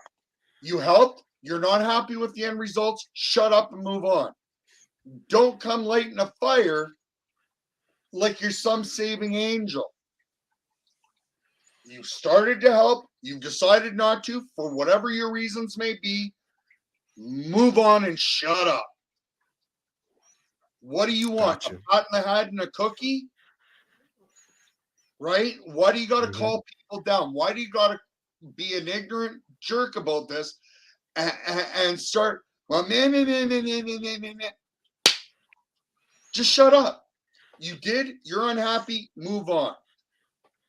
That's my 2 cents. Gotcha. All right. I was pretty similar to that, on top of the ones who called them. I guess my thing is you wanted to call them a group that I don't feel like you should be able to group. And I think that was my biggest issue too. One, you said you helped. And I appreciate whatever you did. But like I said, if you want to go on this, I helped, that means I can question, well, what were you really doing? So that was my biggest thing is I want to know what you were doing because, like I said, I don't care that you helped, but because you were so on your white horse about it, now I want to know. Erica P. I want you to be able to substantiate it at this point. Erica P. I have to call cap on that one. The biggest thing that you said you had an issue with was the segregation. Yeah, well, I said that first. That's the first thing I said. No, that's what I was saying. The first thing I said was calling them the group by themselves. I didn't like that because that. No, I'm talking about when he was calling for segregation. Yes, not the hate group. She did say well, that. that's what I said. I called it the hate group. Okay. I don't know her. I don't know about her saying that part, but she definitely did mention the grouping thing. Yeah. So the grouping, and I agree. the grouping thing. I agree with Erica's on that part. Like when I heard her put that in, it's like, yeah, you know what? Not only do I not want you talking, but fine, jackass, you gonna open your mouth? I want receipts now. You're gonna flap your gums. Show me the receipts. Now, this is where I get we go back to the comments on that video that short that I did. You have people saying, well, why should he have to respond to that? Why should he have to help in any way, whatever, blah, blah, blah. And I'm like, that's a red herring. That doesn't matter now. He put it out there. Now, since you are saying I'm tired of helping you. So that's it. You know, you should be able to say, I paid your rent for the last 13 years. I fed you for the last 13 years. I made sure you had clothes on your back for the last 13 years. I put your goofy behind through school. I made sure you got up every single morning. I got you the tutelage that you said you needed. I'm done. I'm split. If you say to me, I took the equivalent of that and put it into a box, shipped it off to some guy, and I just assumed it got done, then I call BS. Yeah. You did nothing. You paid for the problem to go away. You want to know why they're plumbers? Because people don't want to deal with ish. They will pay handsomely to not have to deal with ish. And what do they do? They pay handsomely to not deal with the ish. It's just what it is. And that's one of the things Gary turned around and called, I wouldn't even say called me out, but brought out in our early conversation was, when you're saying you're willing to help, am I willing to pack my bags, hop a plane, and go to the middle of any hood and start doing what I'm doing? If the answer is not yes, do this. Because if you're not willing to go there, put your blood, sweat, and tears into it. Which is why in a hood, and in a lot of areas though, in a hood, if you leave the hood, you're no longer allowed to talk about it. You got out, so you can't talk about it no more. You're not in the hood no more. So stay over there. Leave what we're doing here alone, because our laws, rules, and regulations are not the same as yours. We play by a different code. It's called the street code. All right. Facts. If you ain't a gangster, don't gangster. Trust me, it ain't going to end well for you. You know what I'm saying? Like, if you ain't a killer, don't be going around shooting, because somebody's going to do you in. You know what I'm saying? You there's a completely different way to play that game. And you got a guy like Scott saying, well, I don't understand. Dude, you got your money from Dilbert. That's how you got your bread. So you sat down in front of a typewriter and typed your entire life. Dog, you ain't gangster. You ain't got enough in you to be talking about what we go through at all. Especially if you haven't had conversations with us and did your due diligence and actually did what you claim you did. Yeah. Now, if you're going to turn around and put down the receipts that you rented a building and 3 times a week showed up for 4 hours a day and brought inner cities kids or poverty-stricken kids in there and taught them how to draw their own cartoons and how to set it up and that. Okay, now you're being a mentor. You didn't just throw money at the problem. You put your blood, sweat, and tears where your mouth was. And you know how I know he never did that? Because there's no way in hell he would talk about anybody's kid like that if he actually put that damn time in. He will fall in love with them damn kids. No way in hell would he say anything like that. Mm-hmm. But you have to think about the ones that this help. boy go from chicken scratch to actually creating something. Come on now, it's impossible for him to say I did that and then call him worthless. Right. You can't be involved and see somebody grow and not have that light of pride in watching what they did, even if they're never going to be great at it. You could be a Witnessing grumpy somebody scumbag grow- and you'll still sit there and go, I did. Yeah, I did that. Yeah. See, for me, But that's coming from a father. See, that yeah, comes from a father. Only fathers understand that. And you don't have to bust to become a father. You could be a father tomorrow if you wanted to. There's a whole lot of kids that need to be fathered. Big That's true. brother. And you'll have the you same could be a damn mentor the emotion, same the way. same feeling. That's true. It will be the same feeling. that's true. But Facts. even with you saying being a father, you can mentor in 2 seconds. There's so many Mhm. programs out there that don't even have to be in the inner city. It could be anywhere because kids are going to be kids regardless. And any place you go, you're always going to have some kind of kid that is going to need that help. Maybe that's a kid who lost their parent. Maybe, maybe that they need that too. So it don't just have to be in that Black community. It could have been anywhere. If you did any kind of help, you would have had a different outlook on it, Mhm. regardless.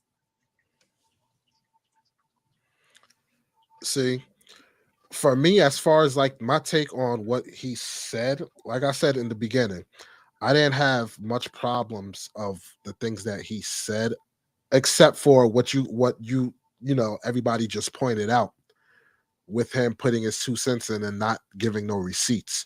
Because I see time and time again where Black people will say stuff about other other races or other demographics and stuff like that, and there's no backlash. But the minute a white person or an Asian person or somebody say anything when it comes to a Black person, there's always backlash and it's greeted with vitriol. So I found it unfair that he can come on, give his opinion aside from all the other crap, but gave his opinion that he got the backlash that he did. So that's pretty much where I stood from that perspective. And the issue I had was he was bringing up all these things, but acting like he didn't know the history or so of why these communities may be in these type of in these predicaments that they're in. So that was the issue that I had. But as far as him giving his opinion, about, hey, all the violence in these communities and stuff like that, I had no problem with that. And yeah, again, for this, it's as simple as this: don't soapbox. Right? Yeah. You asked Gary when I first watched it and he started soapboxing. Oh, don't soapbox. Yeah. Don't come to the table talking about what an angel you are. 'Cause No. you might get called out on that shit. I mean, Yeah. let's be real. Now we are going to do something new on the channel called Q&A time. This is the 30 minutes before the ending of the live where you get to ask the guests questions about themselves and more things if you want to stay on topic, which is ideal. If you could just stay on topic. We don't want to be talking about what's your favorite color and what do you think about Purple. purple. Mine too. You know what I'm saying? Hey, can you explain to me why the texture of your hair changes when you hit 18? Like, you can't talk about stuff like that. How about the fact You can't talk about that. But you can come with the questions. You come with the questions. So and while Gary's waiting to feed it through, I think when you take, we got so off the Scott Adams thing because I honestly, it wasn't I don't about think him. it mattered. Tonight was not about him. We used him as an anchor, but it wasn't Yeah. about him. It was about how, because first of all, the fact that we're talking eradicated everything he said. He's full of shit, and that's it. Yeah. Right. Eradicated it all. So there's no reason to even give him any more play. He did with his job. He got people here. And you You know what I'm saying? That was his Yeah. job. and You got know, four thank people you that for your sacrifice, because that was a big sacrifice. But Yeah, thank you for your yeah. sacrifice. thank you for giving us the conversation that we needed to start this going. I like that. Well, and we got 4 people that didn't hold their tongues, didn't have to censor themselves, and we had great conversations. And I think, again, we all walk away with a few interesting thoughts. You know, is Yeah. it a racial issue or is it a class issue? How much of these things are self-inflicted? What do we need to start doing between ourselves, Man. our families, our communities, to start pushing it through, right? Well, And he's you know gonna- it's Okay, the so let me you hold know on it's one the second. okay, go ahead. 1 second. Let me go ahead and respond to what the unfortunately I don't have a call-in show just yet. I'm working on that part of the show. To have a call-in show, I think that would be it's obviously ideal. We've already had a couple of people ask about a call-in show. Actually, it was Bam who was actually calling for a call-in show. Was it Bam? I believe it was Bam. It was Bam, yeah. Yeah. So we got a lot of people that want to air some dirty laundry and just, you know what I'm saying? And I'm with it, but we just ain't got it just yet. Now, Before you go on, can I just give Rex Wu a shout out? You remember Rex Wu? That was who. Yeah, we did a show with him before. Me, you, and Rex Wu on what was that rap? Oh, with the crazy Something- dude that yeah. was like going in on the sisters. Yeah, man, I remember that show. That was a great Rex Wu show. was up. Rex Wu was up in there. So shout out to Rex Wu for being in Was the it building. the one that was But- going crazy on the women? Rex Wu Okay, was the okay, Rex cool. Wu was the one we made the video about. What's his name? Calhoun. Race. I think it was Calhoun. called Race. Where he Racism. was where he was talking about the black community and then the white community with the trailer parks and how you get what I'm. You don't remember that live we did? Sitting Yeah, in I his remember the live. I just don't trucks. remember all of Yeah, that. Rex Wu, Asian brother with the Mhm, glasses. mhm. Yeah, but yeah, shout out to Rex Wu, man. wearing a white beater because her you know what's getting beaten. Yeah, I know. yeah. Wait a minute. So here's a question for you guys. You ready for this question? Somebody read it. I'm picking you, Erica.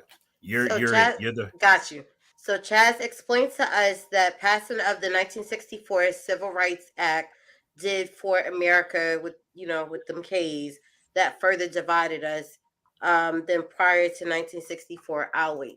So I know with the passing of the Civil Rights Act, it basically prohibited discrimination, not just on race though.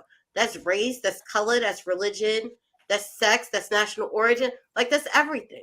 So I don't feel like it really divided more people. I felt like it tried to incorporate and trying to make sure that there was equal division when it came to representation.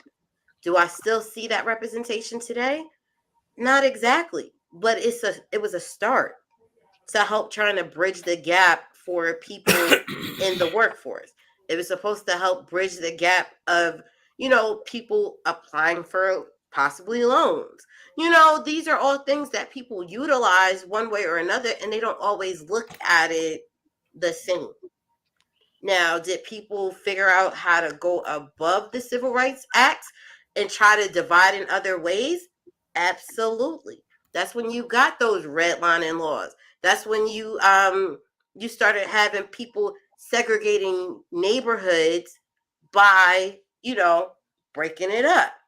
It's like, okay, well, you getting the same resources for them. Remember, we was talking about them schools earlier. You got the same resources in New Jersey for them schools, but then you start realizing the ones that are in the inner city were 2s and 3s.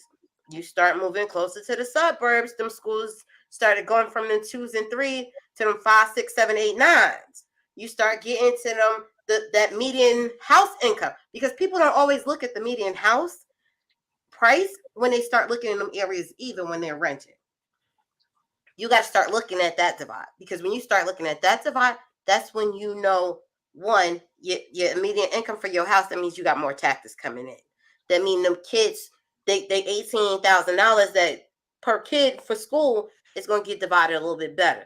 You also start realizing, hey, when I'm not in the inner city, my kids' school class is only 16 compared to 25 to 35. Like, you start looking at that kind of stuff too. I got a question for you, Erica P. Because what do you say to the people who say, well, before the civil rights, the black community was more together and black people owned more homes and businesses and stuff like that? Why is it after the civil rights, all of a sudden, it seemed like it went to hell? Because I that's when can some of your answer other that. programs came in. You said what? I think, Wally, I can actually answer that for you. Okay. As much as I love the idea and the civil rights, because of all the things that Erica said, it was a great theory. It's a great theory. I would argue diversity is not our strength, it's our weakness. And we've proven that now 20 or 60 some odd years later. Now everybody wants to be a special person. So you got the LGBT, you got this. So now we're taking America and we're cutting it up into more and more and more. I'm a special monkey. I'm a special. Yeah, yeah. And now you've got all these special people running around. And what's happening? Well, now we need more social programs to fund each individual group and so on and so forth. So as much on one side, we like freedom of religion and freedom of this and freedom of that. You've got to ask yourself, is the solution getting rid of all special interest laws in that? Now hear the whole concept out. I'm a white dude and I come down to a black neighborhood and I open up a business and I put a sign out that says no black people. Should I have the right to do that? Why not? Yes, you should. You should have the right to do that. I'm a believer. Because what's gonna happen, Wally? If I go to a black neighborhood and open up a store that says no black, what's gonna happen to my business? Your business is gonna fail. So it's my damn money. Let me waste it any way I want. And here's the thing. See, because Erica P was saying, no, you shouldn't have the right to. I believe a person should have the right to, unless you're getting government funding or funding from tax dollars, which means that these people are basically paying into it, then you don't have the right to. But if you're a private owned company that's not receiving funding, you have every right to do so. Right. The right of association, like it, hate it, whatever floats your boat. If I'm going to be dumb enough to open a business and exclude any group of people for whatever reason, I should be able to do it unharassed. But by the same token, it's my money to waste. If my business fails, who do I have to blame? Well, and what I was going to say is I was saying no, but it depends, like you said, on how it came in. If you spent your own money, you didn't go, think about it. And I'm gonna throw this out there too, because most people don't know. Some people go into the inner cities and they go to the town hall and they get these properties on a discount. Guess what? If that's the business that you want to run, you can't be buying the property at a discount either. Because I feel like there was, there was some kind of grant, there was some kind of aid that was federal or state money that helped you. So if you're doing that, no, that needed to have been in your business plan from day one. That's a good point. Like you said, yes, if that's what you want to do and you choose to do with your own money, hands down, you go do it. Most people don't know. I went to a college that Ku Klux area was down the street because where I went to school, everything was segregated. I had Ku Klux on one side, I had the Spanish ghetto in the middle, and you have all the schools right in the middle. I had to see their matter of fact, they had their flyers out. We knew if you do not want to be harassed, do not come out of your dorm room on such and such a day because there is a rally going through the middle of town. So, like you said, I grew up I went to a college in an area, and I had to understand I might not think it's right, but it is their right to do it. So, like I said, I was going to say no, but I had to think of that when you said it because, yes, I saw that. But I also knew I was not going to be outside and be a target while they were out there. Hold on a second, Gary, before you get onto this, because I want to pick on Erica maybe a little bit. So you said you had the KKK on one side and the Hispanics on the other. Can I point out something that the black community fails to mention? What about the Muslim Brotherhood that probably was right in the middle where you were, or the Black Panther groups that were right in? Just as radicalized, just as racist, just as bad as the KKK and the Hispanics. Notice how I just from outside looking in. Notice how these groups who were just as big as in the 1960s and so on and so forth were just as big as any of these other groups tend to get ignored. Let me interject, because to my understanding, wasn't the Black Panthers only aggressive when you brought aggressive towards them? They didn't go out looking? Because the KKK would, because I know the KKK would show up at these people's doorsteps, burn crosses on the lawn and everything. So they were literally like looking for, you know, trouble. White people in those neighborhoods. Yeah. They would claim that the Black Panthers were marching through and marching into their businesses armed with weapons. Okay. So it's a problem of historical perspective. Okay. And I'm going to say it like this. I think both sides were foolish. Yeah. Like I said, I was just asking. That's all. I was just asking. So this way I'm educated on it. Well, so I don't think any of us can honestly answer that question, because how often were crosses actually being burned? We hear about it all the time. But you don't know. But you don't know how many people were. I think it was only actually 30 people were actually lynched between 20 and 60, 1920 and 1960. Only something like 20 or 30. No, okay, folks in the chat, Hong Kong Bobo, 20 or 30 people is still 20 or 30 people, too many. Lynching should never have happened, should never happen, yada, yada, yada, yada. But my point is that when we hear people talk about it in a historical context, numbers matter. 30 people, when we're talking about 100,000 or more people, let's put these things in context, right? Yeah. But see, and that's the other thing. You got to think about it. I went to college in 2002. I saw a march in 2002. So that's the other thing. It's like I can't discount one side or the other. I just never experienced the other side. So it'd have been different if I saw, you know, somebody else's marches. I didn't know. I know the makeup of where I was in Reading, Pennsylvania. For the college that I went to, you had the mall that at that point, because we used to go shopping there when I was a kid, closed. So that was businesses in that area that closed. And like I said, we knew it was the Spanish ghetto on one side. We knew it was Ku Klux Klan City because I saw Confederate flags every day if I walked too far off of campus. So it's like, that's what I could see.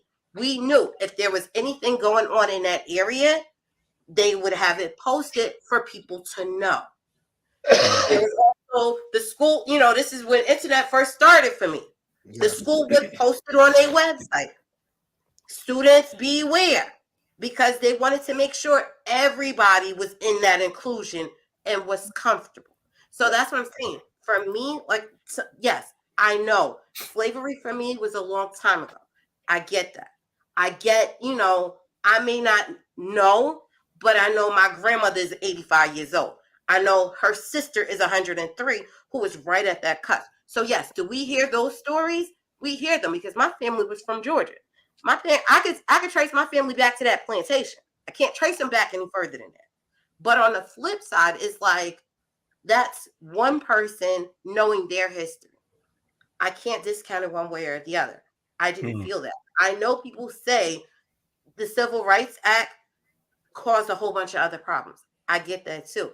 I'm on the opposite end going, hey, how do we move on from here? Because I want to figure out how do we fix this for my kids' generation? Because this is why we're here. This right here. I don't care what the Civil Rights Act did or didn't do. I care about 2023. Here's the problem. And anytime I walk away, whether it's me and Gary or walking away from this panel, I want the four of us walking away feeling that an elation and a light from each other. And that we put do you feel that? Do you feel that though? Question. Put it one in the chat if you feel like you feel closer now. Put it one in the chat. You know, okay? I do, like I said. I do too. Yeah, shout out to Samantha Terry for the $10 super chat. Thank you for our panel. Thank you to our panel. We also have another question Oh, that question was deep I'm when I gonna saw that. give that. I'm giving that to you, brother. When I saw you, when you went, oh, I was like, yeah, that's him. That's his question right there. That's his question. Oh, that's your question. So I'm gonna give that question to you. You go ahead and read. Okay. So, question for the panel: what does the Black community think of the LBGT? Or from a historical perspective pertaining to culture, how does the Black community view the LBGT or LBGT individuals? I don't think it's a black, I don't think it's a Black community thing. I think it's for everybody, so to speak. I don't think people have a problem with the LBGTQ community. I think the thing that a lot of people are having a problem with now is the trans community with the pronouns and all of these things, and trying to basically wipe the women off of, not, I don't want to say off the face of the earth, but basically putting people who are like women who are actually born a woman in a box. And I think that's the issue that a lot of people are having with the LGBTQ community, because nobody's talking about people who are gay or like the same sex. Nobody's really talking about that. The main issue I hear that's going on nowadays, that even I sometimes question, like, yo, why are we pushing this agenda, especially like in the schools? You have videos of like the teacher dressing up the little kids in dresses and stuff like that, the little boys, or teaching these kids pronouns, his, her, or I'm non-binary, and a woman born a woman is a cis woman and stuff like that. Well, what if that woman don't want to be called, identified as cis? It's like, yo, I've been born a woman, so why am I being labeled of a cis woman? Or that could be offensive to that woman that was born a woman. And then they're changing labels where like women who are born women are birth givers, or stuff like all these things where it's like you have your own reality and I'm supposed to acquiesce to your reality.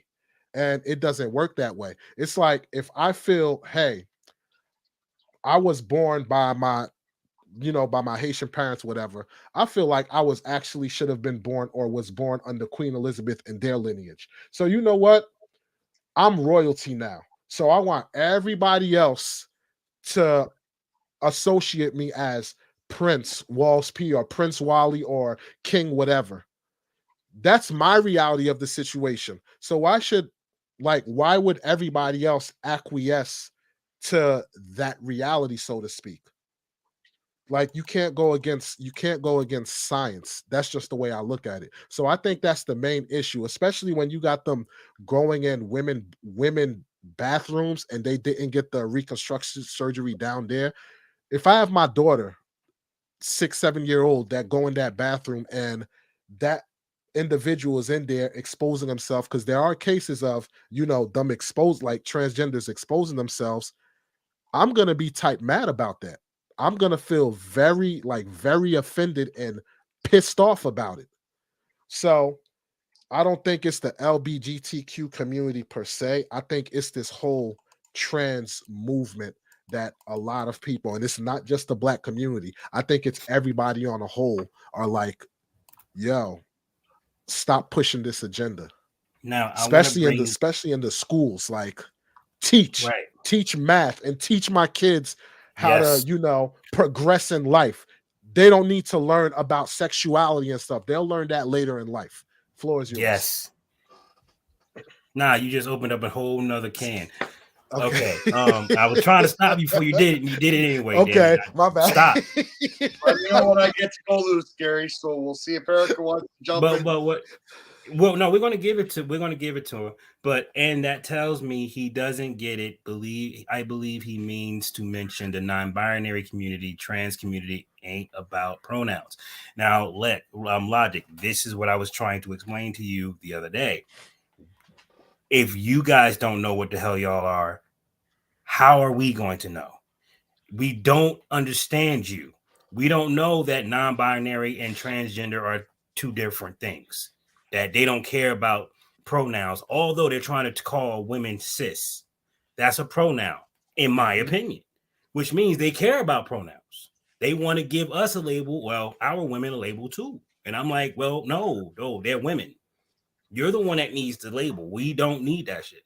And what you're talking about with the whole trying to erase women, you say birth giver for the next 1,000 years.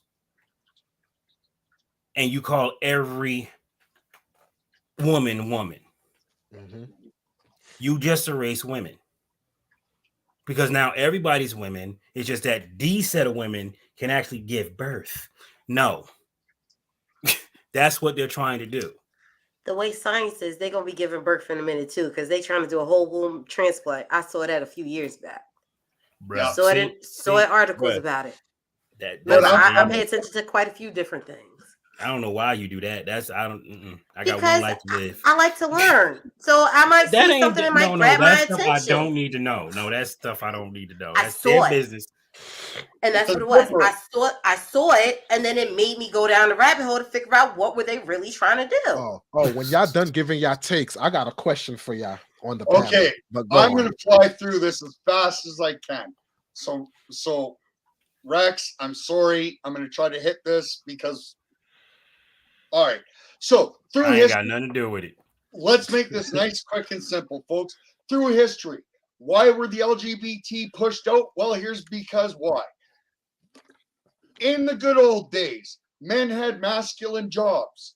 Most LGBT guys are feminine. Ergo, they weren't able to do the equivalent work of a manly job, but they didn't look like women, so they weren't wanted or weren't accepted in female-run professions. It creeped people out.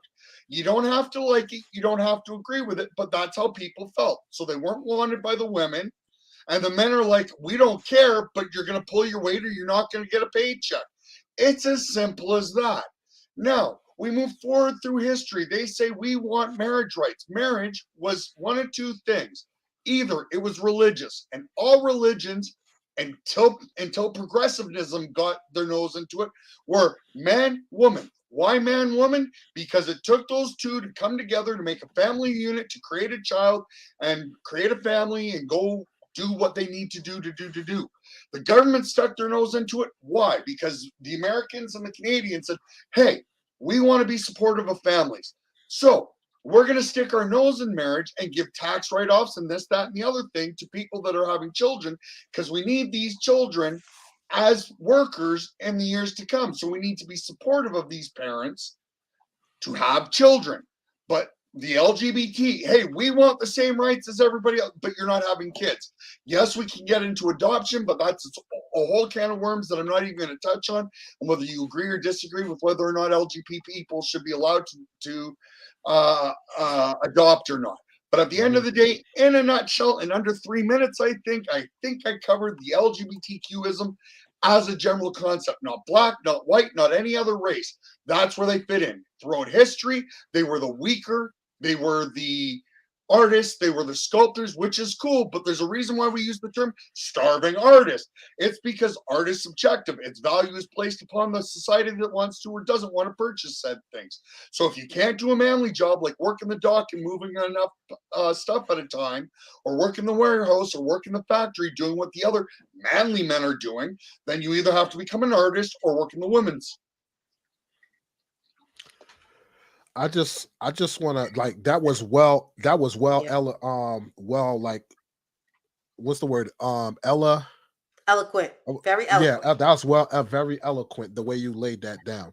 I just wanted to question something that Logic Rex said, because he said trans know who they are, trans are binary, pretty simple, but who cares? Yeah, but I don't agree with that. I don't agree with that comment. Because I've seen multiple situations where trans are basically saying that, you know, women are cis, like how Gary said, women are cis women and stuff like that. So that's pronouns. But anyway, here's the question that I had for everybody on the panel, and I guess it could also go for you too, Erica. If you slept with a transgender woman or Erica Peach slept with a transgender man, do you consider that being gay? Fully Okay. surgery? Well, and that's Full what I was gonna surgery ask. and everything. Then no. Full surgery.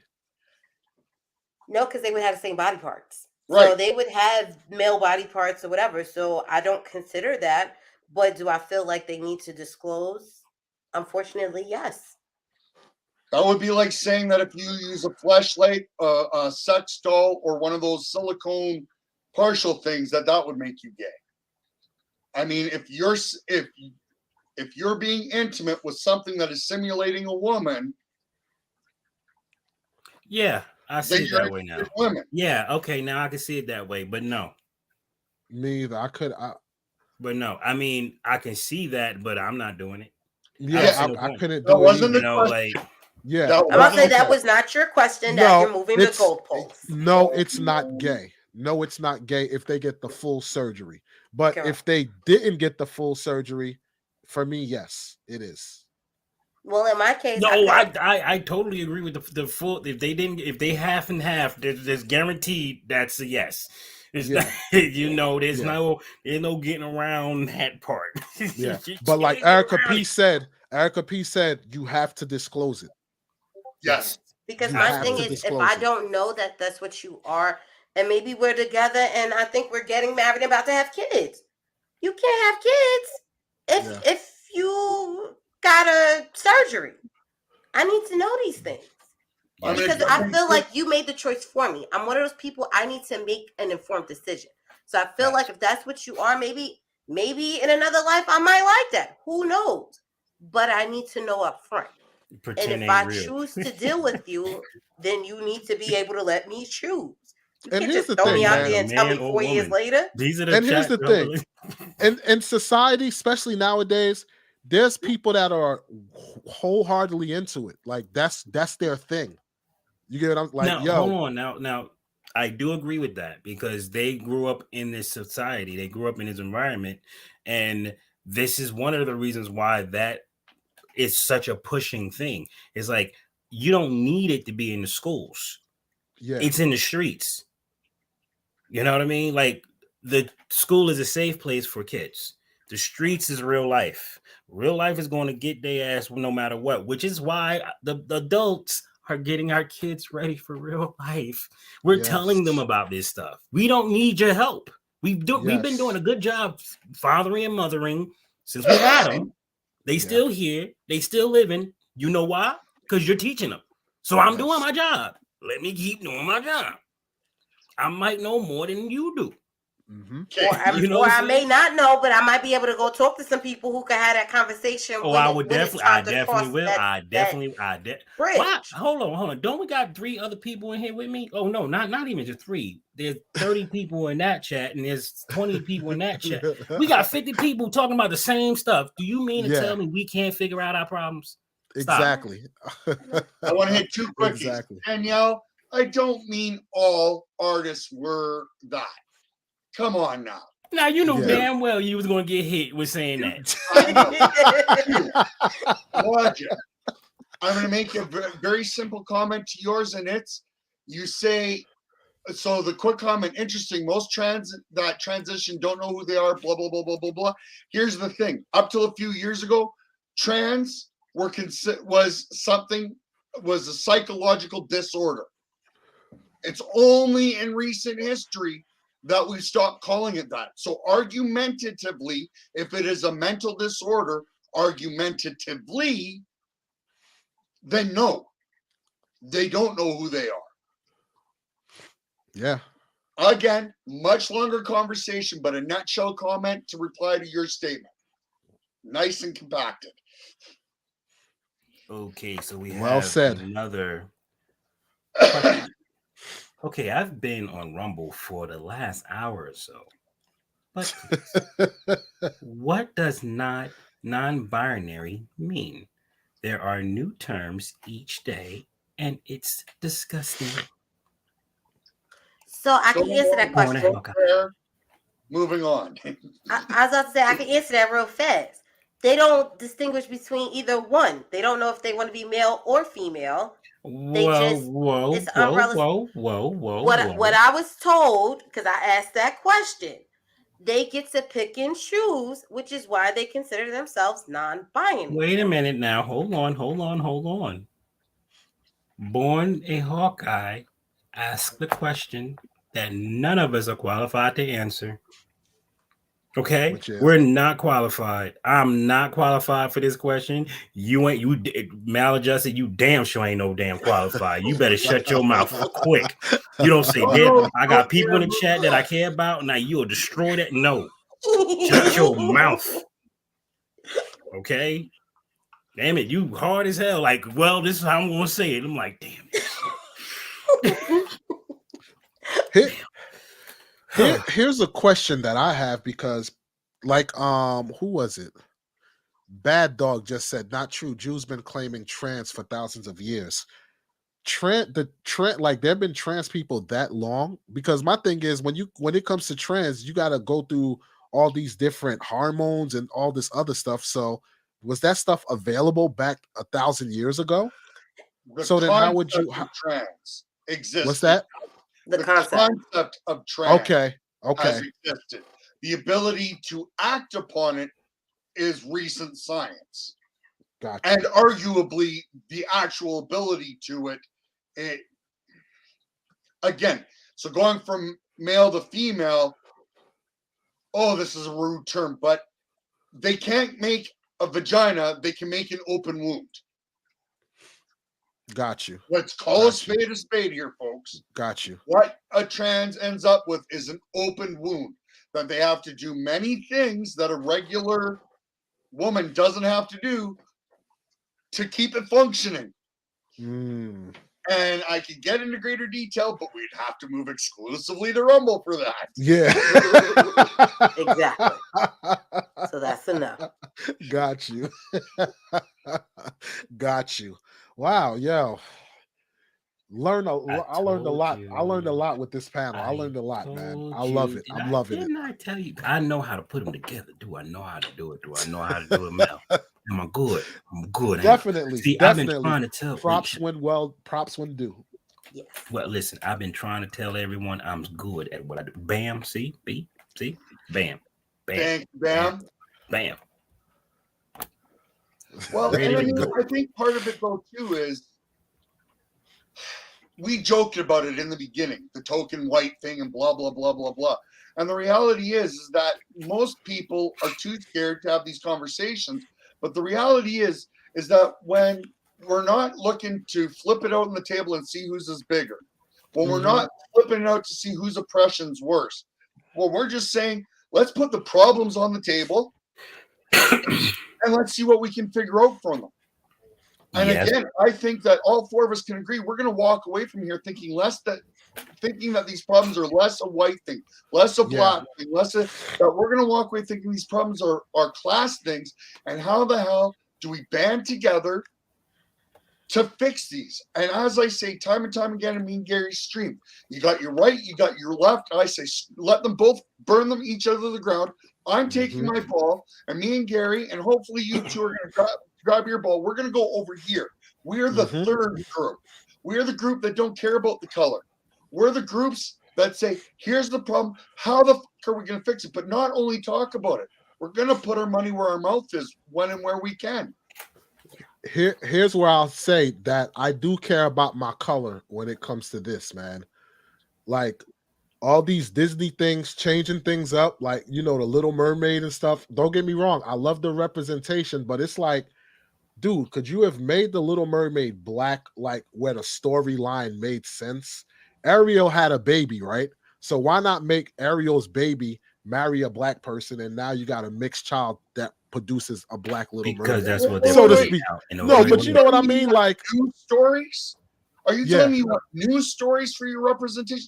Are you telling me that we want to go through your history and find the tales that your mama and your grandmama and your granddad? Not Woman King. Not Woman King, but yes. Because think about it.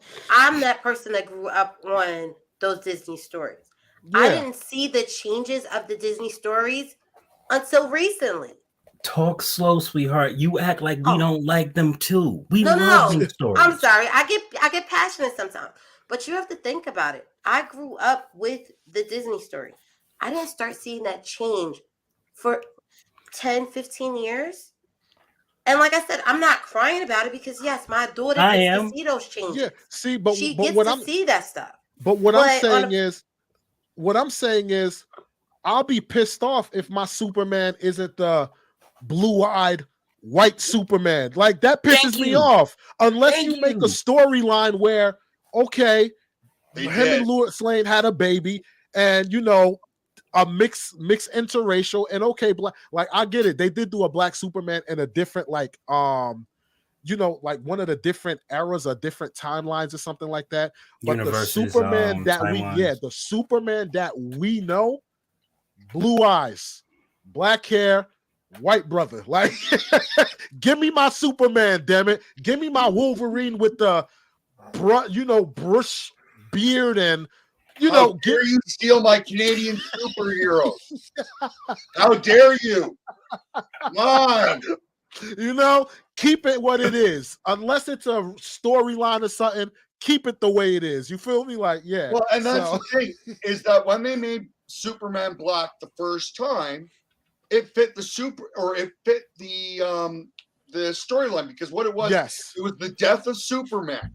I still remember waiting on my local comic shop for hours to get in and buy 3 of them, 2 to board and 1 to read. And after the death of Superman, that's when they released a whole bunch of different Superman to field and see what was going to sell. Yep. And what did everybody want back? We want our Superman back. Exactly. Yes. Exactly. I want my gay He-Man. Don't mess with him. Leave him alone. I had no problem with him then. I don't have a problem with him now. Exactly. Leave him alone. We all knew that dude was gay. So But that's he was a good gay. that's the only state where color matters to me. Keep it as it was. Yes, make new characters. If you want to make a freaking blue-eyed black baby, make it blue-eyed black baby, but make a new one. See, and here's the thing, Woman King. Everybody brings it up. Here's the thing. Pick a fucking lane. Make Woman King historically accurate. The good, the bad, and the other. Or call it a fucking fictional film and make it as you did. And then shut your fucking mouths up. Exactly. Don't then say I can based go on to the a true theater and story. say, I went and saw a cool movie, and it just so happened to be all black cast. But no, you all had to go to your damn soapboxes and oh Lord have mercy on me. And I mean, I think from the comic book thing, I'm looking at Ripper, Young Ripper. I don't know how much comic book stuff you follow. Black dude taking the comic books by storm. Yes. I didn't know he was black until after I had spent a couple $100 on his fucking comic books. Because it doesn't matter. No fucking offense. How many of us actually know the skin color of the producers of 99% of the movies we watch? Zero, zilch, nada. Exactly. Or the music. And we care. never care. Don't See, know. that's the thing. We don't care. Give Was me a it good good? movie. Did I'll it give you suck? my money. That's how it works. What's up, Anna? What's up, Bag Dog? Just give me a good show. I'll give you money. I like good shows. You ain't got to ram your goofy ass nothing down my throat. Yeah. I'm coming to you to escape all that. Mm-hmm. Facts. Right? This is my time. I don't want to deal with. Listen, you think when I take this girl on a date, I'm caring if she's a freaking Democrat or a Republican? Not at all. Do you think I care if she's pro-choice or pro-life? No. Not at Do all. you think I care that she don't like white people or black people? Do you think I care anything about any of that mess with that fat ass right there? You think I care? No. All you're interested in is getting laid. I'm trying. Thank you. And if I go to the movie, I don't care if he's a Jewish actor. I don't care if he's a white actor. Please just don't mess up my actors by doing dumb stuff. Because now I can't promote. Listen, when Will Smith did that stuff, it broke my heart. because I now know I can't look at him the same way. Yo, dog, I can't look at you the same way, player. I tried to hold on. I tried when he did that crap. When he did what he did on that Oscar, it made all that freaking entanglement. It brought it home for me because up until that point, bro, well, you can talk. I was holding on.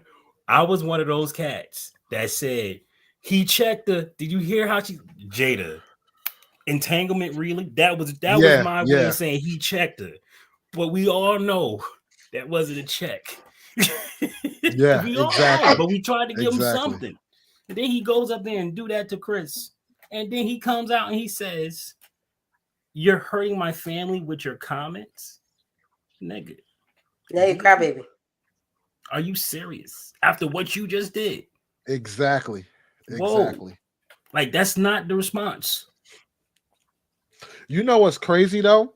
With the recent Chris Rock special, it came out that Will Smith said he was mad and wasn't happy about the special, right? And then he had the nerve to say, "I'm mad at Netflix for giving them a platform to speak on it." I'm like, don't you realize after what you did, you better be happy? One could say, why would they give you a platform for continue your acting career? Why would you want to hold one of your fellow African Americans down? Yes. Wait a minute. Let's go back. And this is where the frustration comes as me on the other side of this equation. Yes. It's like, okay, wait a minute.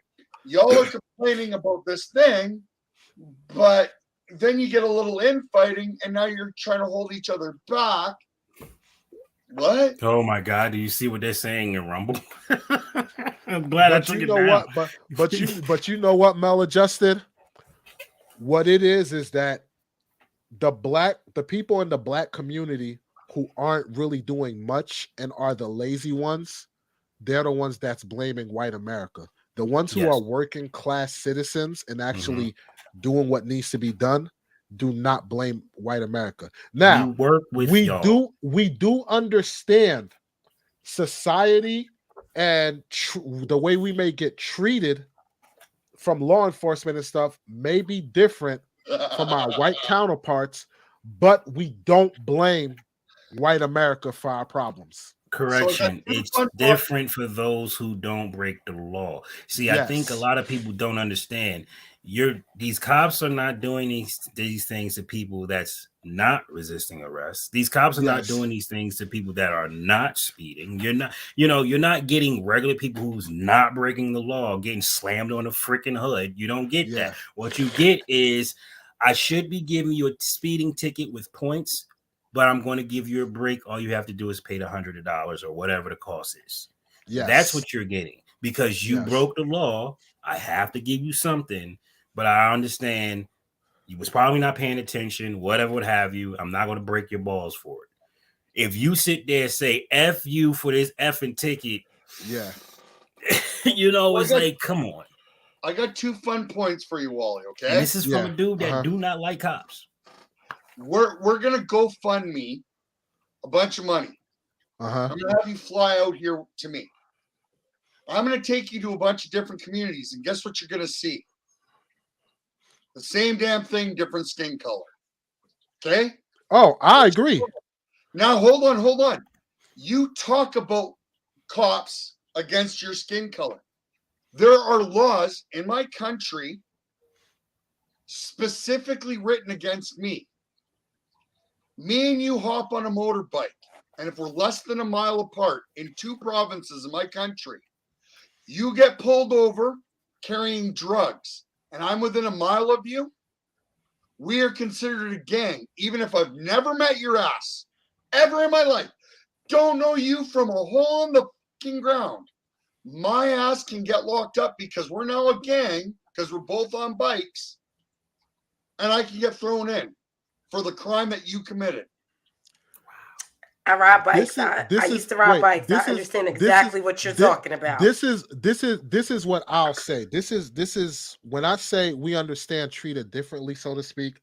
It's not the case of a cop see me and he's gonna be no, because I had this personal experience. I'm talking about if a cop pull me over, like how me and Gary was saying with the interview process, you got to be as nice and approachable as possible. That's the face you got to put on. I have to also understand if I start mouthing off and questioning, like, well, why are you giving me a ticket, or putting up any little type of resistance, it can backfire on me. Whereas I was literally in the car with my white friend, they get pulled over. They're saying whatever they want to say to the officer, like, yo, mouthing back, why you pulling me over? Blase, blah, this, that, and the third. In my mind, I'm like, let me just sit here, keep my mouth shut, and not say a darn thing. Like, So let me I tell you, wouldn't Troy be able to Wall. get away with that. That's how I perceive it. Well, So do let me you tell you- want hold to on, be Gary, able 'cause I to gotta- talk to him like that? Is that what you're saying? Absolutely not. Absolutely So why not. does it matter? But the thing is, if I get pulled over and, like, for instance, I got pulled over, me and a buddy of mine, tatted up and everything. It was like a checkpoint. We all know East Orange. They give you checkpoints like crazy through East Orange, New Jersey. So we get pulled over. The cop comes, checks my credentials, see that everything's legit. So he's like, all right, gentlemen, what I'm gonna do is I'm just gonna give both of you guys a ticket for seatbelts. Me and my buddy looked at each other, looked down at our seatbelts on, and was like, all right, officer, thank you. Hand me the ticket. That's a situation where you'd be like, wait a minute, why are you giving me a ticket if I have my seatbelt on, officer? Like, that's not, you get what I'm saying? No, That's a situation where you want to actually speak out, but it's like, I'm not going to speak out and just eat it, because it could come back and bite me in the ass. The situation could get worse than what it is. with me, same situation, because of how I look and that, I wouldn't open my mouth because I get a nightstick upside the head. And I'm not even joking. Had it happen, but I'll give you a fun example. So picture a counter Damn. at a drugstore. Yeah. Hitting up nice Just feet. a few feet back is the aisle of stuff, and there's magazines there. Mhm. So I come walking up to the counter because I got a prescription I got to pick up. My father happens to be on the other side of me. Now, as a man, where do you typically keep your wallet? Your back pocket. Yeah. I don't anymore. And here's why. Because I walk up to the counter and without saying, take my hand, swing it to my arse cheek to pull my wallet out and put my wallet on the counter to pull my ID out. And I happen to look over and my father has gone so white you can see through him. Mm. I'm looking at him, and I'm looking at the pharmacist that's standing there. He looks like he's just urinated himself too. And look for him. What the hell's going? And look over the right hand shoulder. There's a cop that was at the magazine rack. And what did he do? Pulled out his weapon. Throw my ass. Wow. So No. I no longer keep my wallet in my back pocket because Trust me. for nothing more than what I looked at, I almost got a bullet to the back. Maladjusted. I agree with you 100%. I like on the channel Matter of Opinion, we literally made a video that depict the same thing that black people go through with police officers, white people go through. And I matched same scenarios, mistaken identity, all of these scenarios. The only scenario where I didn't find the same thing with a white counterpart was when it came to banking. Black people getting arrested for pulling out large sums of money. But everything else across the board, everything lined up or whatever. So I get what you're saying. I'm just saying, in the mind of black people, whether you're working class or whatever, we always view it as we get treated differently. That's how we view it. It may be just something that's in our mental, but that's just how we view it. But this is the thing. Let's get rid of that word maybe. Because this is a conversation that me and Gary have had. Because that maybe is a problem. Mm-hmm. From my perspective, throwing my 2 cents in, that maybe is a problem. Why? Because who told you this? Your mama told you. Your dad told you. Your grandma and your grandpa told me or told you. Your cousins, your brothers. It was from It's from because experience. Check this out. Yeah. Check this out. I had a situation as a child, right, where me and my white buddy, we had a BB gun. Well, he owned a BB gun that we went around shooting like our friends with, loading it up with rabbit pellets. Ouch. Long story short, when the cops came, I got the charge. He went away scot-free. I wound up getting put it on probation for a couple of like a year or something like that. Had to do what's them scared stupid type programs, go every Saturday Scared or something Straight. like that. Scared straight, yeah, scared straight. One of them, and had to do like a couple of hours community service. So these aren't things that people told me. These are experiences that, because me and my white friend growing up, we were like best buds. But what I'm just saying is there were situations where I got the short end of the stick. So it's not somebody that told me this or was inherited. Nah, these are life experiences that I went through. But Yeah, that is true. So, yeah. So following the correction, but you see where that word maybe can be. Got you. Can be if we're perpetuating stories, because do the math, and I did it with Gary just for a giggle. Mhm. Oklahoma City in 1 year has 65 million police interactions. So when we did the mathematics, do you realize what your percentage chance of having an interaction with a cop actually is? Oh, it's minimum. Right. Very minimal. So when you're increasing your chances, and this is the pot calling the kettle black.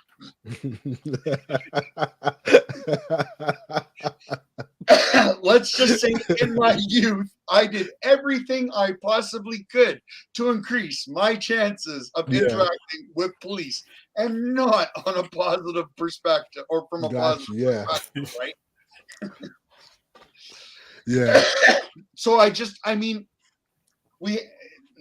a lot of the times we have our personal stories and they're true for us, but we want to make sure that we're tempering when we're having a conversation like we are, that we're tempering it with the whole perspective or the whole story, that these are personal stories of me. Does that mean that all people that look like me get treated the same? No. When we start looking at the math, statistically speaking, I had more interactions with police because I was a moron when I was younger. I went out of my way to have police interactions one way or another, right? And I agree with you 100%. You're right. I should have also added when I said, because the whole thing I was just trying to say is this is how Black people view it. But in my experiences, other than them things like I mentioned, my experience with police officers and my adulthood, it's phenomenal. Dude, I got caught speeding in a 65 doing like 90. The office like 90 or something. The officer pulled me over. Like I saw him and I was like, oh shoot, I slowed down.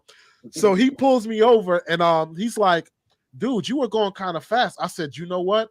I was, because the car that was behind me was like all up on my grill. So I tried to speed up so I can get over or whatever. And he was like, yeah, I did see you slow down. I was like, yeah, because I don't like speeding. I don't like driving that fast. It's dangerous. He was like, he was like, is your driving record clean? I was like, yeah, it's clean. He was like, all right. He was like, give me a second. Went back to his car. Saw I'm a CDL driver. Came back. All right, I'm going to give you a warning or whatever because you did slow down, yada. I appreciate it, officer. Thank you. I appreciate the job that you do. I done felt myself. That was you know what I'm saying? Like that was that. But now I know you be like, lose all your stuff right now. Check. Yeah, I had another experience where during a snowstorm in Jersey, I dig my car out, and we all know when you dig your car out, somebody parking it. Oh, those is fighting words. So a lady parked in it. So we're going back and forth, and I'm like, watch what's gonna happen when you park there. She called the cops. So the cops show up, and people was like, why didn't you lie to him? But the cop showed up. He was like, yo, did you say? I was like, yeah, I told her park there and see what happened. He was like, what did you mean by that? I was like, officer, I hope karma happened, a car lose control and slam into her car or something. And he was like, yeah, we know that's not what you really mean. But he was like, look, just, the parking spot is not yours. I understand you dug it out, but he was like, it's not worth it. Just, relax. There's other parking spots. Just park there. Like real calm and collective. That's what I'm saying. Running into cops, if you're not resisting and acting like an a-hole and trying to do all this stuff, more times than not, it's going to be a good interaction. That's the way I view it.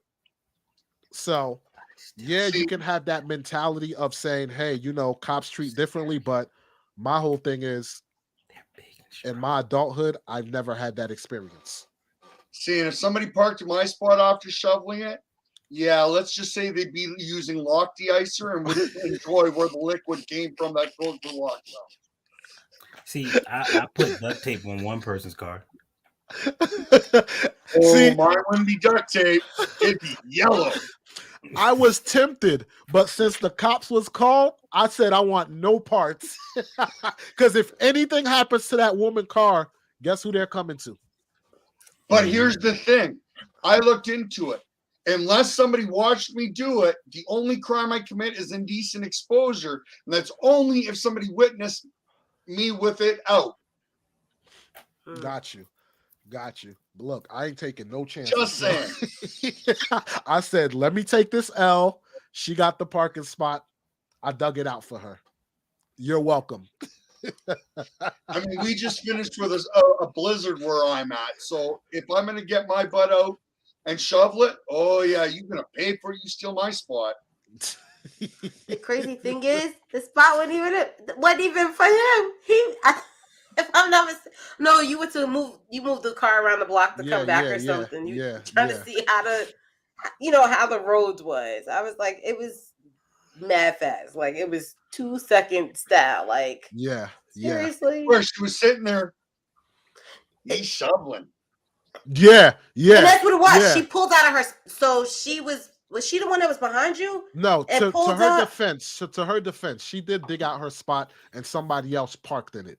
So when she went out and came back, she saw her spot was taken. So she took the next best thing, the spot that it's like, hey, if I could get it, you can get it too.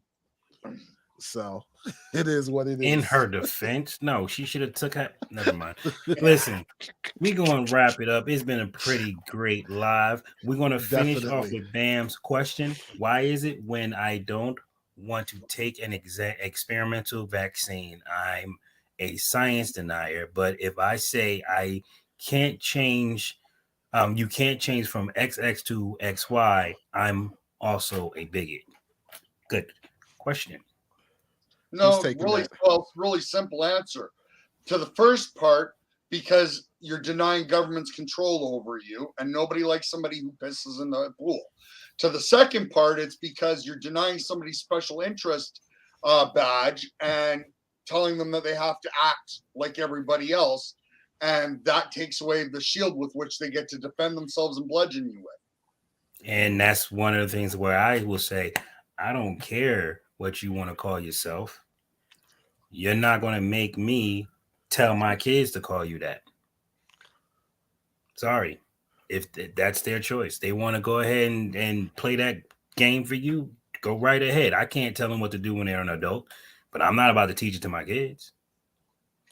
This is what a real woman is. This is what a real man is. I don't care if he's halal and she's like, get out my way. I don't give a rip. This is what a girl is. This is what a boy is. That's what that is. Mm-hmm. And for me, I'll respectively call you Susan or Mike if that's what you want to be addressed by or whatever.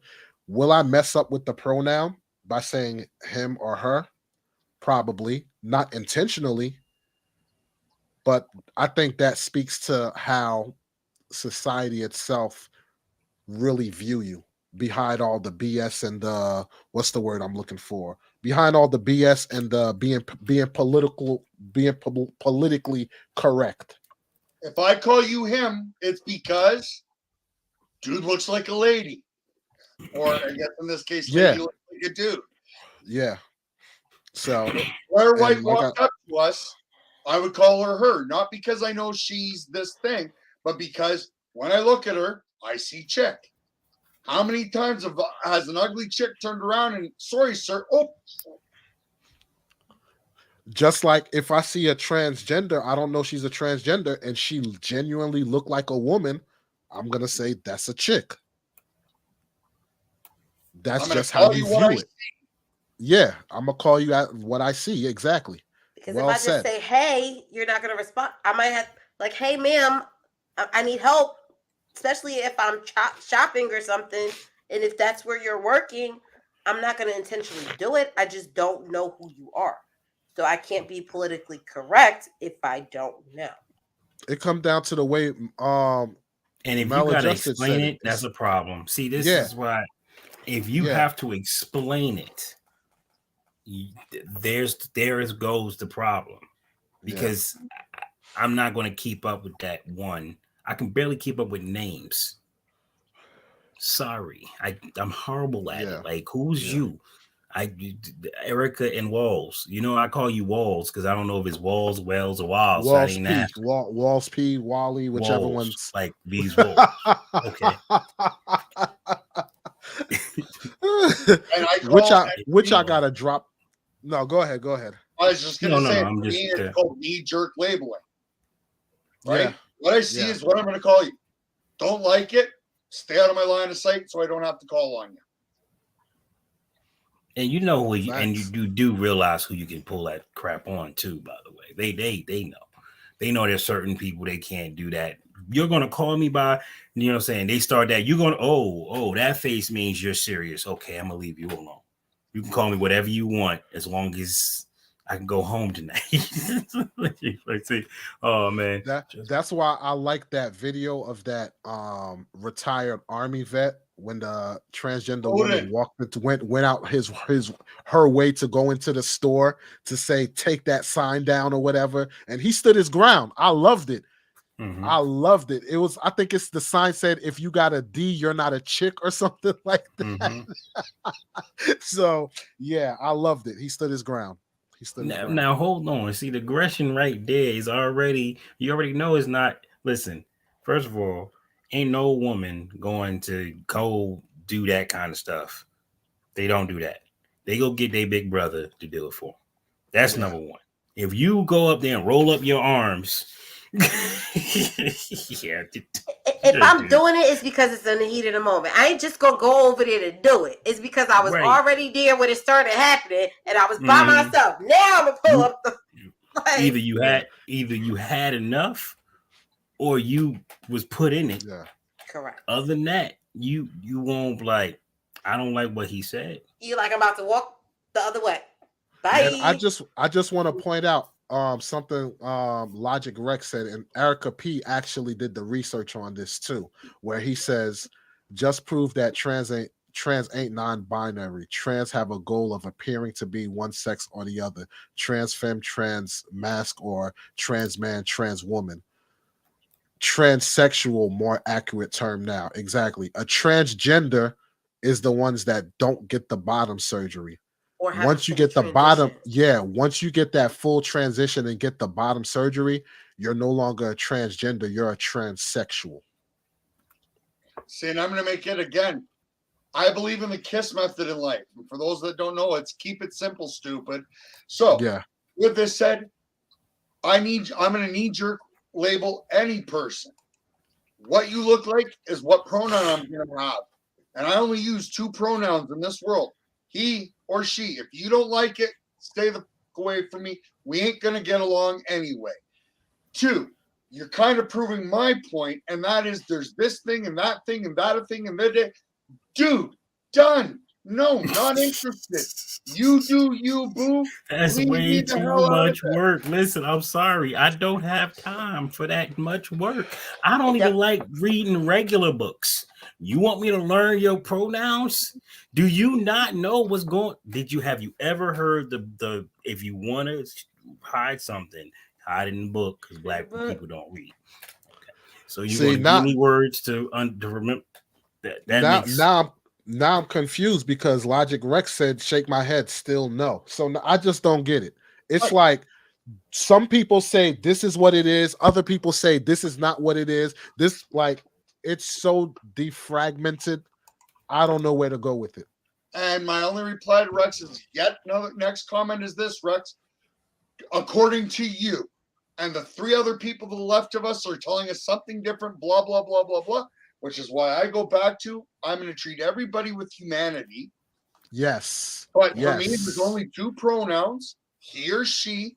I'm going to label you knee-jerk, and not you as in you, Rex, but I'm going to label a person in a knee-jerk reaction. You look like a he, you look like a she. If you correct me, and I'm going to interact with you long enough for it to make a flying of a difference in my world, then I will correct myself. But if it is a pass and go in Walmart, stick it up your nose. I'm not interested. I don't care if you've been mislabeled 30 times. That should tell you something. Prime example, Darren Mulvaney, whatever that creepy dude that Biden brought up is. I don't care what that person does. The chances that I will ever perceive that person as being a she is going to cost about $100,000 to $200,000. Mm-hmm. And just like the Bagel Heads video, y'all can do to your bodies what you want. Leave me the hell out of it. I ain't playing in this pool. And for you guys that don't know, for a giggle, check out Bagel Heads. These people get saline injections in their forehead. Don't do it. Put their thumb there, and it turns a pocket of saline into a giant bagel on their forehead. Wow. I showed Gary it, and I think he kind of threw up in his mouth a little bit. Yeah, I did. Wow. All right, so I know not to look at it, huh? Yeah. What else? What you got to say there? What's you got some final words? Erica, let's go with you first. Go ahead. Yeah, give final See, words. yeah, the conversation was just so good. I just appreciate being here. I don't have any really final words, but thank you for letting me be on your platform. I like talking. I felt like this was an interesting conversation. I learned some stuff. I got to put my theory to test on what I felt and believed. And guess what? Y'all might have swayed me a little here, a little there too. So I'm okay with it. Well, that is Erica. Y'all stay in, by the way. We do this every night. Oh, okay, yeah, what else yeah, do you have to say, Walt? Look, The wall. this was a great conversation. I love these conversations where people can speak about their opinions and their experiences, and it's not met with vitriol. Having adult conversations about whatever topic. This kind of conversation is what we basically want in matter of opinion.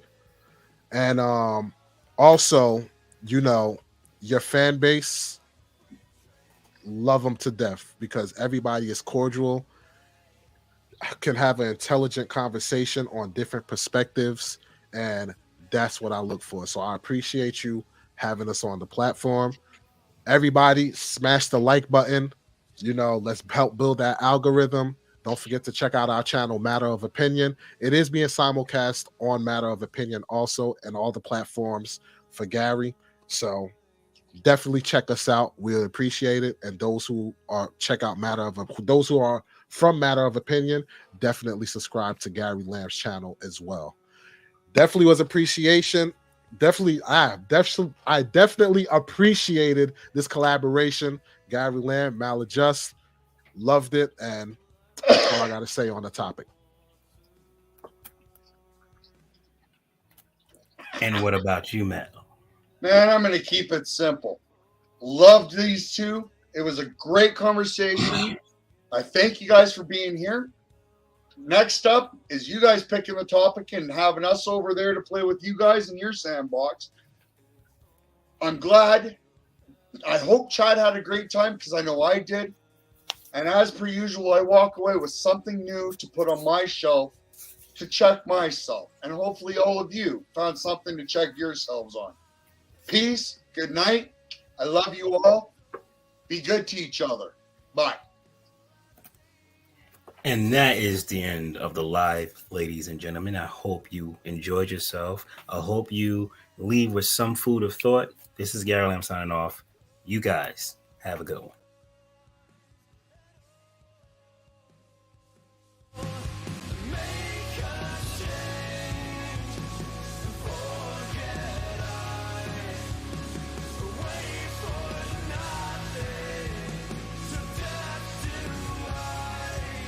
Cause I feel like I'm free.